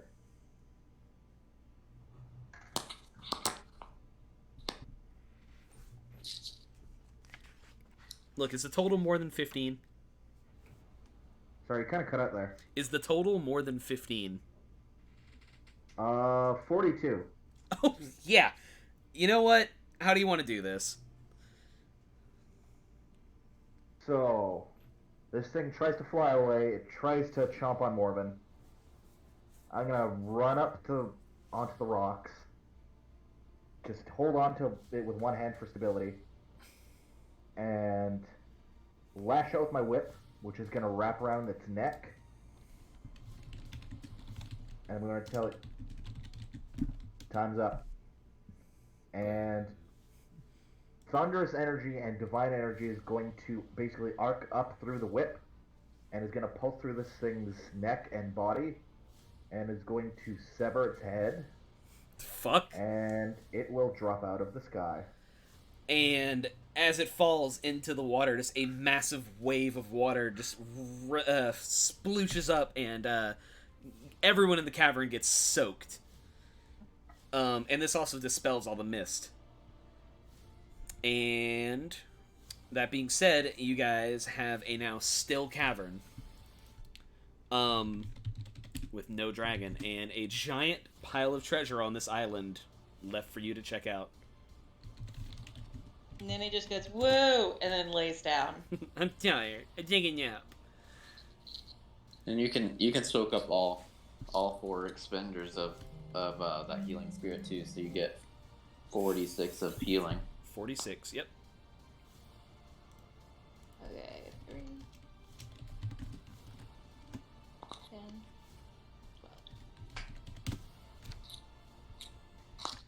Gotta say, if it weren't for Neni just like fucking absolutely obliterated in the first turn, that fight would have been much different. But I'm glad that it went like that.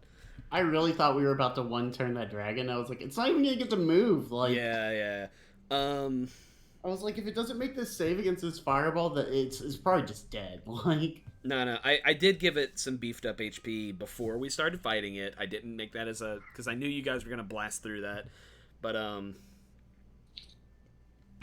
am going to I am going to write this down as I say it. But you guys finally get a solid glimpse at Nightscale's horde, which was mostly uncarried around by like the waves and everything. So you guys find, first of all, 6,200 silver pieces. Wow. 1,430 gold pieces. 2 garnets.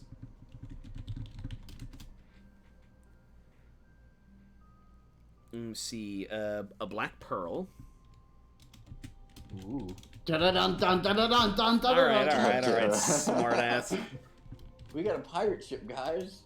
The GP. The garnets are worth 20 GP apiece. There appears to be I'm trying to think here. Soren's got that. Arctos has that. Neni has that. There is a longbow that is sticking out of it, as well as a great axe. Both of them are glowing slightly. I'll take the great axe.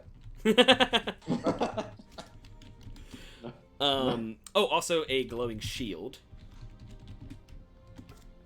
Let me I'll take the longbow here. Am I the only one who uses shields? I think you are. Alright, I'll take a shield. Alright. Although you cannot identify this shield without an Arcana check or anything, or the spell Identify, whenever you do hold it, your AC goes up by 3 instead of 2, so it'll bring you up to 20 AC. Alright. So you don't have it identified, you're not sure what it does, but your AC is 20 while you wield it. That's weird. Healing and a If potion. anybody wants me to look at items, I can. What's Hey, this what's longbow this? do? You know, Arcana really shouldn't solve magic items, but I also hate making people wait for magic items at the same time. Let's see here. What's mine do? Now, it looks like it's a very strong bow. What's this axe? It looks like it's a very strong axe. What's that mine shield? do? It looks like a very sturdy shield. What's Okay. mine do? So Dude, you can make an what's mine Arcana. do? You can make an Arcana check with each one of these. Okay, so there are 3 items so far? Yeah, 3 magical items that you're trying to check out. Okay, so we'll start with the bow. I got a crit 20. Wow, Hey. this is a blank bow. So it's a +1 longbow first of all, and it gets 1d4 minus 1 charges every day. When you hit a creature with an attack with this bow, they have to make a charisma save at DC 11, or they switch places with you via teleportation. Okay, the next one is the axe. I got a 21. This is a great axe +2. Ooh. And then the shield, I got another 21. It's a +1 shield. So these the bow seems to be actually of distinct Sylvan make. And Seal actually comments on this, and she's like, "Oh, this is a regular piece out of the Feywild. It is. Wonder how they got their hands on this." While the great axe and the shield both bear Durgeddon's smith mark. It seems like these were his own personal weapons. Dude. He probably wielded the great axe and the shield separately, but you know. Or he was just so fucking buff that he wielded them both at the same time. Yeah. Just so big. Okay, so what's mine do again? Because I can't. It's not. It's a. Is that a? It's not a. In the manual, is it? No. Let me just I'll pop that in the campaign discussion thing. Also, I have a question. This is a DM ruling, I guess, because I don't see anything about it in the book. Do you think enlarge or reduce affect the corpse of a creature after it's been killed? It goes back to its normal size after it dies. I'm just saying So, that. Yeah, young just like, adult black dragon is what size? Large? Yeah. Well, not anymore. Well, I will also say, by the way, that Nini's thorough thrashing of that, there is a solid bag full of black dragon scales on the island as well. Which is pretty sweet. How big is its head? That is an excellent question. I'm collecting skulls now. Might be, might be. Its head. So there's.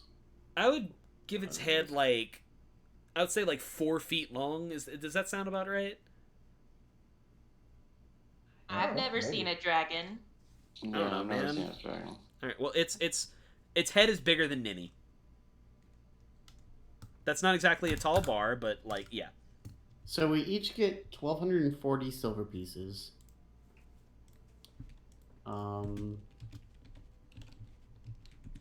1430 divided by 5 is, and 286 gold pieces.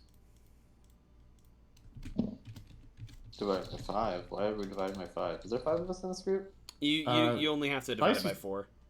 Oh my goodness, I hate Yeah, you. fuck her.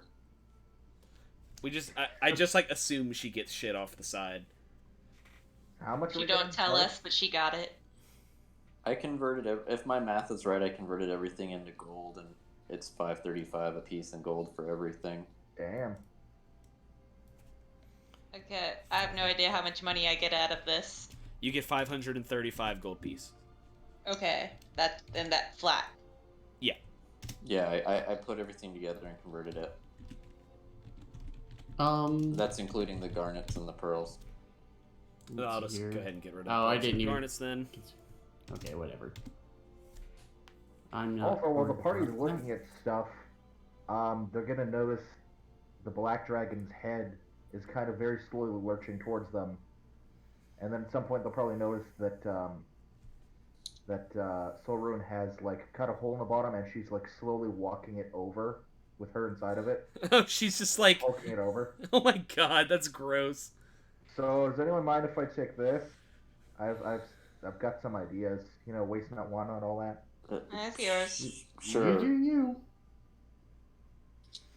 It really smells in here, by the way. I guess I mean, so. Yeah, that makes sense. And Spicy's going absolutely gaga over this thing, by the way. I just want to let you know that. She's just like, oh my goodness, oh my goodness. Oh, a fully intact acid sac. Oh, I could just sell this, or I could put it in a museum. Oh, this is lovely. I'll ossify it. I'll preserve it in a jar. Yes, I don't have a jar on me. Damn it. It won't survive the trip back. I'll scribble a little bit. My journal got wet. This is fine. This is okay. And she's just like, again, mumbling to herself. Let me see if I can help her out here. I have an iron pot in my saddlebag. You can store stuff in there. I'm not when we get putting... back to- you're not going to have much of an iron pot left if I put an acid sac in it. That's okay. Like, it's going to disintegrate, like, quite quickly, actually. How heavy is it? Shit, man. I don't know, like 200 pounds, I guess? 200 pounds? I don't know Good how lord. fucking big a fucking dragon's head is supposed to weigh, man. Oh, I thought she was talking about she wanted a specific part of it. Oh, no, the acid sac is, like, not very heavy, but it's the part that produces the acid. It is quite corrosive to the touch. I'll cast would it Mage Hand be- and carry it out with the Mage Hand. Yeah, you can do that. It's corrosive. Yeah, I will look at her and be like, hey, Magic Mage Hand. Yeah, I suppose Pick it so. up. It's not exactly preserving the thing, but, I'll take it. Well, when we get out, you can find yourself a jar. Okay, fine. So, Tyler, I'm gonna metagame just a little bit. What's that? Is there any reason for us to go to 54? That is an excellent question. It's the Beneath- secret second dragon.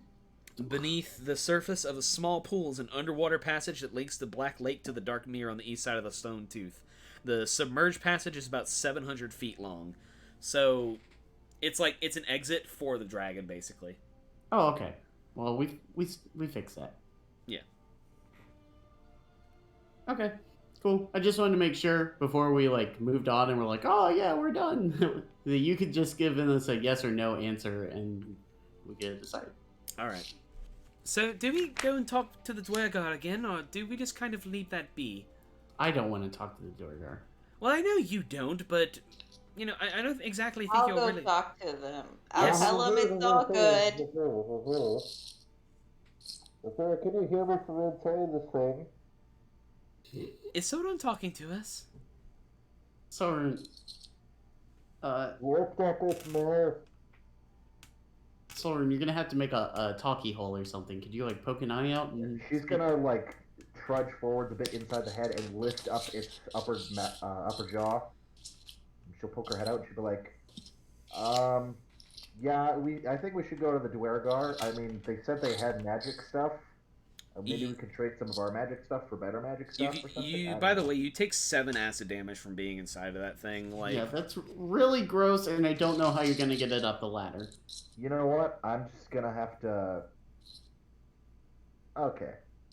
And she's gonna take her +2 great axe, and I'm just gonna carve out some chunks of bone from the top of its skull. Yeah, just take some teeth or something. Oh, man. you can easily take some teeth. All right. Is there anything else you guys would like? No, I'm good. All right. You guys are able to ascend the chain ladder back up to the Duergar. And you guys can go the whole way around or like whatever. Well, they won't let us through the secret door, so we might as well just go around. You guys meet no resistance, and you eventually get back and say, "Well, goddamn, y'all look like shit. Does that mean the dragon's dead?" Very. Well, shit. It didn't eat a single one of yous. Y'all something special, all right, yeah, shit. Well, we'll done keep our word. We're gonna go ahead and expand throughout the mountain, and we're gonna make sure that nothing comes and camps out here. Keep it safe, and maybe we'll go and trade with them folks down in Blazingdale whenever we all set up. And y'all keep whatever y'all found with the dragon. Thank you. So do you have, like, Durgeddon artifacts or anything? Yeah, we got, like, a couple things that, we kept, we ain't gonna just give that to you pro bono, but, y'all do look like y'all got some pretty nice things there. Well, can we take a look at some of that stuff? I mean, we found some magic stuff. Maybe there's some stuff that, we got that could help you better, or that you got that could help us better. Yeah, you know what? Let's go ahead and take a look at that. Y'all did right by us, and I know we done kind of didn't agree much, but y'all did good by us. So y'all come on in and take a look, but just don't touch nothing like that we ain't like trading over. Is that fair? That's fair. And so they let you into the place. And let me I'm trying to think here. So basically I will take I don't want to like just give you guys like whatever y'all want from this, like that's ridiculous, but I am not oblivious to the fact that let me see here. So Durgetta made a couple things that we've been trying to get his forges running, but you know it's kind of the smith is a big part of what makes the forge run like the smith made it. You know, it's every smith is different. Every smith makes different things. So you know what we can make ain't gonna be too much the same. But let me see here. Yeah, he made a couple things. And she pulls out a scythe. She's like, so like, you know, war scythe. I don't know if like people make these too much, but you say the proper word in Dwarvish, and she says the word fire in Dwarvish, and the scythe catches on fire. That's what it was. Tyler teased the stupid scythe in the last one, and I wanted to go see it. That's 100% what got me into this. I knew there was something from last time that was like, I gotta get in that room. No room for fire for the Dwarven language, so we'll come up with something later. What? Okay. Well, the whole they're southern, so it's far. It's alder. Far. So it's a flame tongue scythe. So it doesn't get any bonuses to attack, but whenever it hits, it does fire damage. If you would like to exchange the +2 battle axe for that, because I know you. Although I do also have the +1 moon axe thingy. Yeah, I guess you could do that. I guess. I don't know. It depends. That's your fault for giving us 2 axes. Yeah. No doubt. It deals an extra 2d6 fire damage to everything it hits. Riggedy sweet. It will take one of them damn axes. I love my pa's axe, but it ain't magical or nothing. Well, this one looks like a moon. I guess that's pretty cool, huh? Yeah, I'll take the moon thing. You now have a flame tongue scythe. Again, no bonus to the no bonus to hit or to the damage or anything, but it does an extra 2d8 fire damage when it hits. 2d8? 2d8 fire damage. Okay. Y'all looking at anything else, or anything else y'all want to give off to us? Good. Good. What all is there? Well, that's an excellent fucking question, isn't there? Because, like, there's no actual, like, list of shit they have in there, but that's why I'm kind of looking at a list of magic items, basically. Let me see here. There is a... Let me see here. You have the ring already, so that's not a thing I can give. Dude, I'll take another.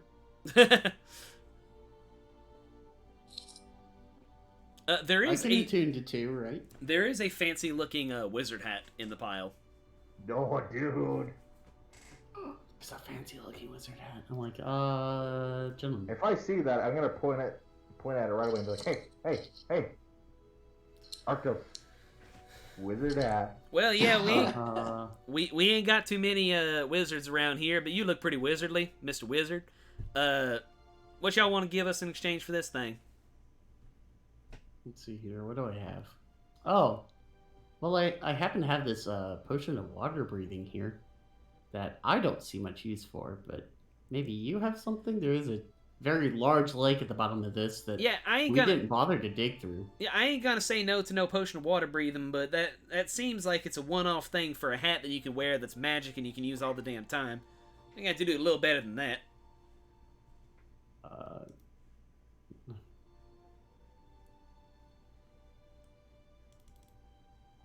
Oh my goodness.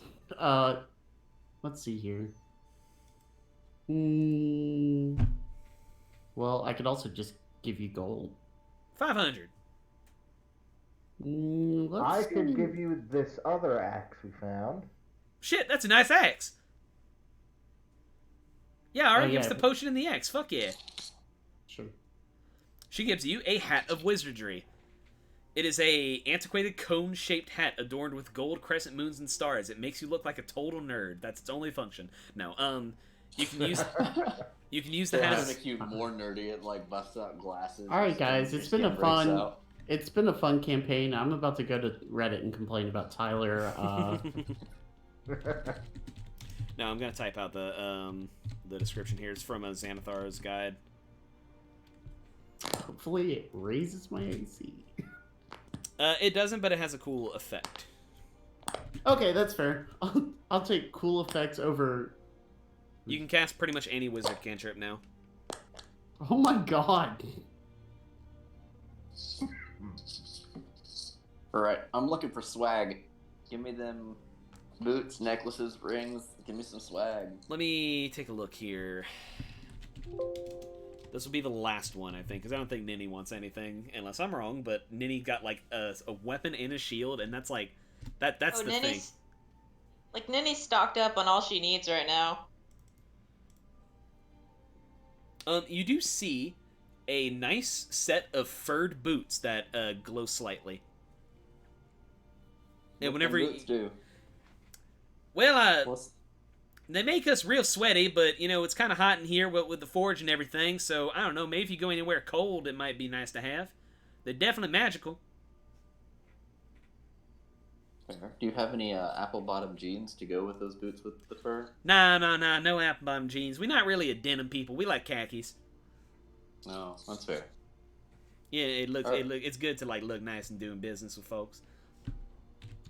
Acid splash, chill touch, dancing lights, firebolt, light, Alright. nature. Yeah, sure, I'll take it. Alright, well, what you gonna give us? I can just unload a bunch of weapons on you. Oh, shit. I got 2 short swords, a quarterstaff. Man, I don't want no lame-ass normal weapons. Like, this is magic shit. You got like And I gold or do the- something? And I do the fun thing where I'm like holding the quarterstaff and I like take the two hands, like the OK sign, and put it behind my head, and they link. And like, ooh, Oh my god. it's the magic quarterstaff of finger connection. Now, come on, man. I got a better perception score than that. Come on. Okay, I got gold. I ain't got no magic. 300. Okay. You gain a pair of boots of the Winterlands. You have, well, wearing these boots, you feel snug and quite warm. That's it. No. You have resistance to cold damage. You ignore difficult terrain created by ice or snow. And you can tolerate temperatures as low as 50 degrees Fahrenheit without any additional protection. If you wear heavy clothes, you can tolerate temperatures as low as 100 degrees Fahrenheit. Congratulations, you're now Canadian. Really? When you said as low as 100 degrees Fahrenheit, I assume you mean negative? Yeah, sorry. Because 100 degrees Fahrenheit and you're wearing fur boots, you're having a rough time. That's only like 36 degrees colder than what I felt in real life. The big thing is the resistance to cold damage, though, really. I'm really upset that there's a world where Isaac's felt negative 64 degrees temperatures. Yep, that's a thing. Yeah. Alright, well, that's, what's up? I was just like, I mean, you know, temperatures are fucking weird, man. At the same time where it's, like, threatening to snow up north, like, we have 2 different ACs running in our house, and it's still hot. Alrighty, well, it's been nice doing business with y'all, but we've got a whole mountain to explore. If y'all don't mind letting us get on to that, I imagine you want to, like, bring the good news to your people, right? Yeah. I don't even remember if we properly introduced ourselves. I'm Solrune, and I'll go in for a handshake. Hey, Solrune, pleasure to meet you.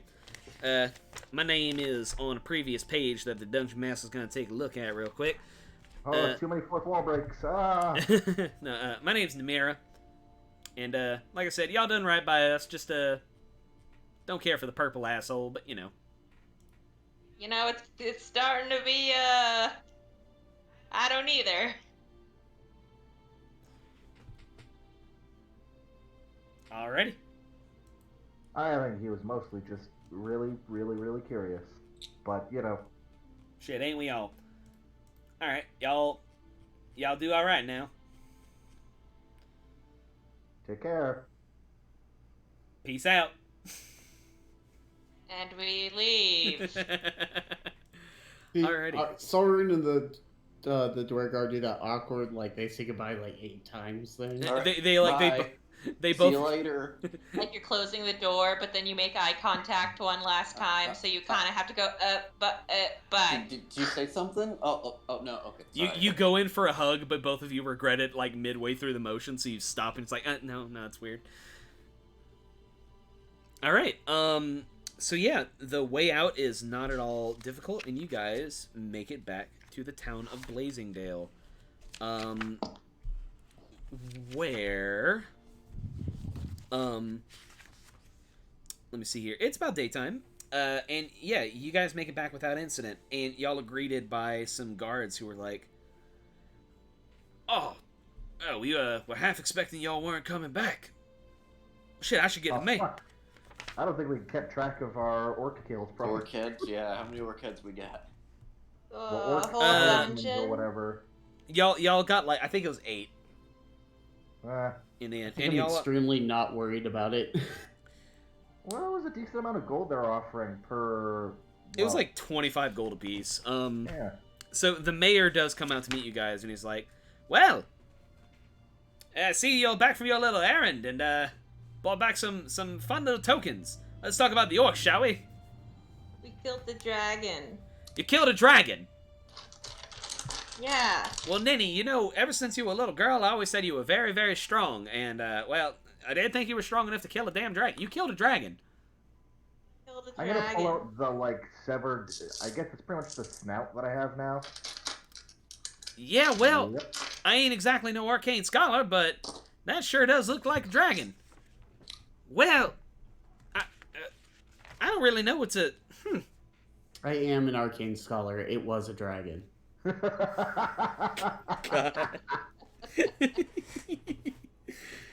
Well, In fact, we have a dragon scholar here who can assure you that it was a Arctos- dragon. oh yes, it Arctos absolutely was just a says dragon. in the most condescending tone. He's like, also, do you have a jar for this? And he's got his mage hand still there holding like the The acid sack. goopy Oh acid yes, sack. go fetch a jar quickly. I don't. I've got to be honest with you. So it was orcs and a dragon. Was that it? Yeah, there's orcs, and then we just kept going for some reason, and then there was eventually a dragon. Also, you got there's Dwergard living in there, and they sound amenable to trading. And Arctos yells from the other room, and they suck. No, don't mind him. No, they're all right. Well- they live there now. Well, never thought I'd say this, but it looks like we're gonna have to send someone to the Stone Tooth to talk to our new neighbors. So I have to be honest with you. If my name isn't Sir Miles Barrick, we really were just expecting a couple orcs to be cut down, but you go off and you save our village from potential dragon attacks and get us some new neighbors to trade with. I mean, the others did a lot to help. I mean, if we didn't have Spicy here, we wouldn't know a lot of Hello. stuff. And Neni's super strong. She tore off a bunch of scales off that dragon. And Yeah, I Arctos found was big- also very helpful. Thank When he you. wasn't trying to make enemies of your new friends. They got it. attacked us first. Well, I'm first of all for the orcs, and he let's see 200. He gives you guys let's fuck it 400 gold. Fuck this whole like bounty thing. It's like now.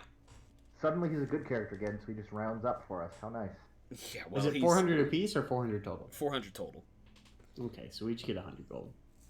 I'm not exactly sure where to go about all this. I mean, y'all done way above and beyond what I'm able to kind of sequentially. What like, how about y'all name something? And if I can do it, I'll see what I can do. Neni, I could.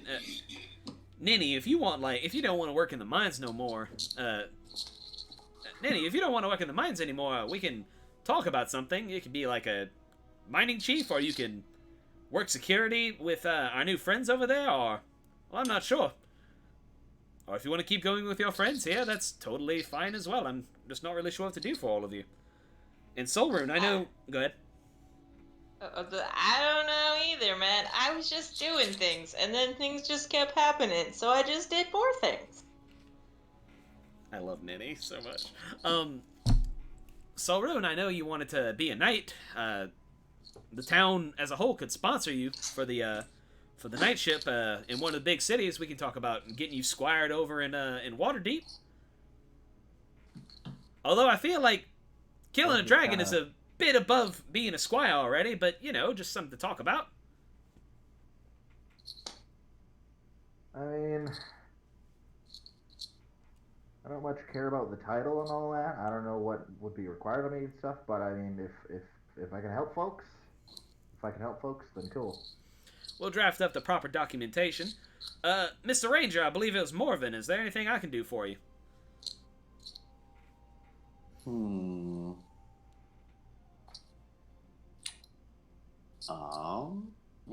It's a good question.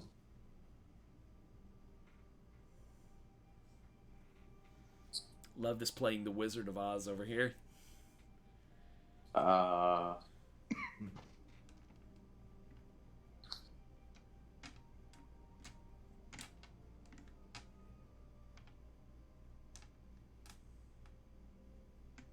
I guess,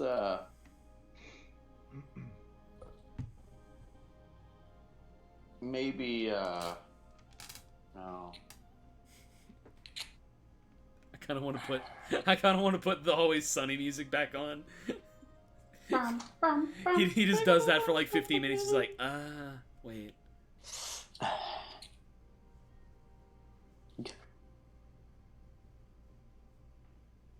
Two, please. What?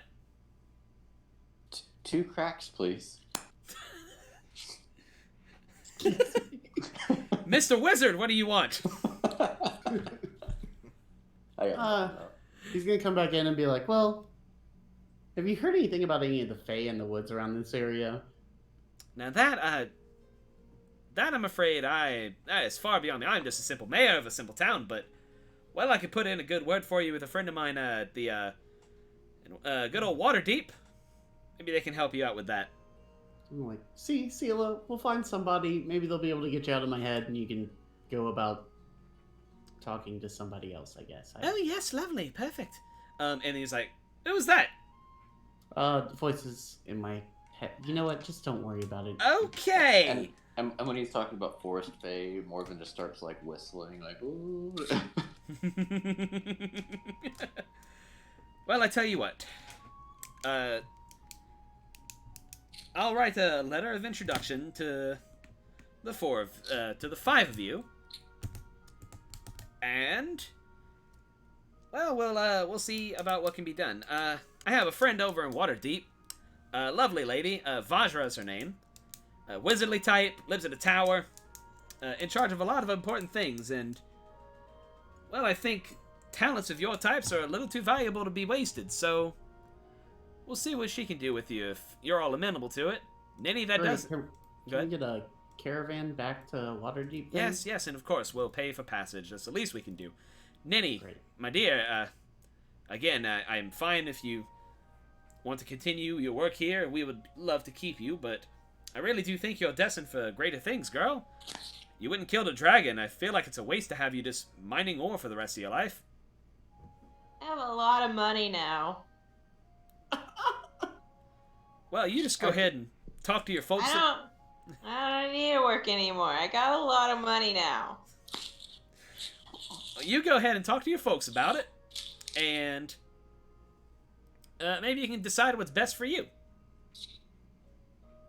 Okay. Arctos I is need gonna to go look at say her. hi to my mom. Arctos is gonna look at Neni and be like, Neni, did you enjoy bonking bad guys? Yeah, they all had money. Do you want to And I got bonk a more lot. bad guys? Yeah, sure.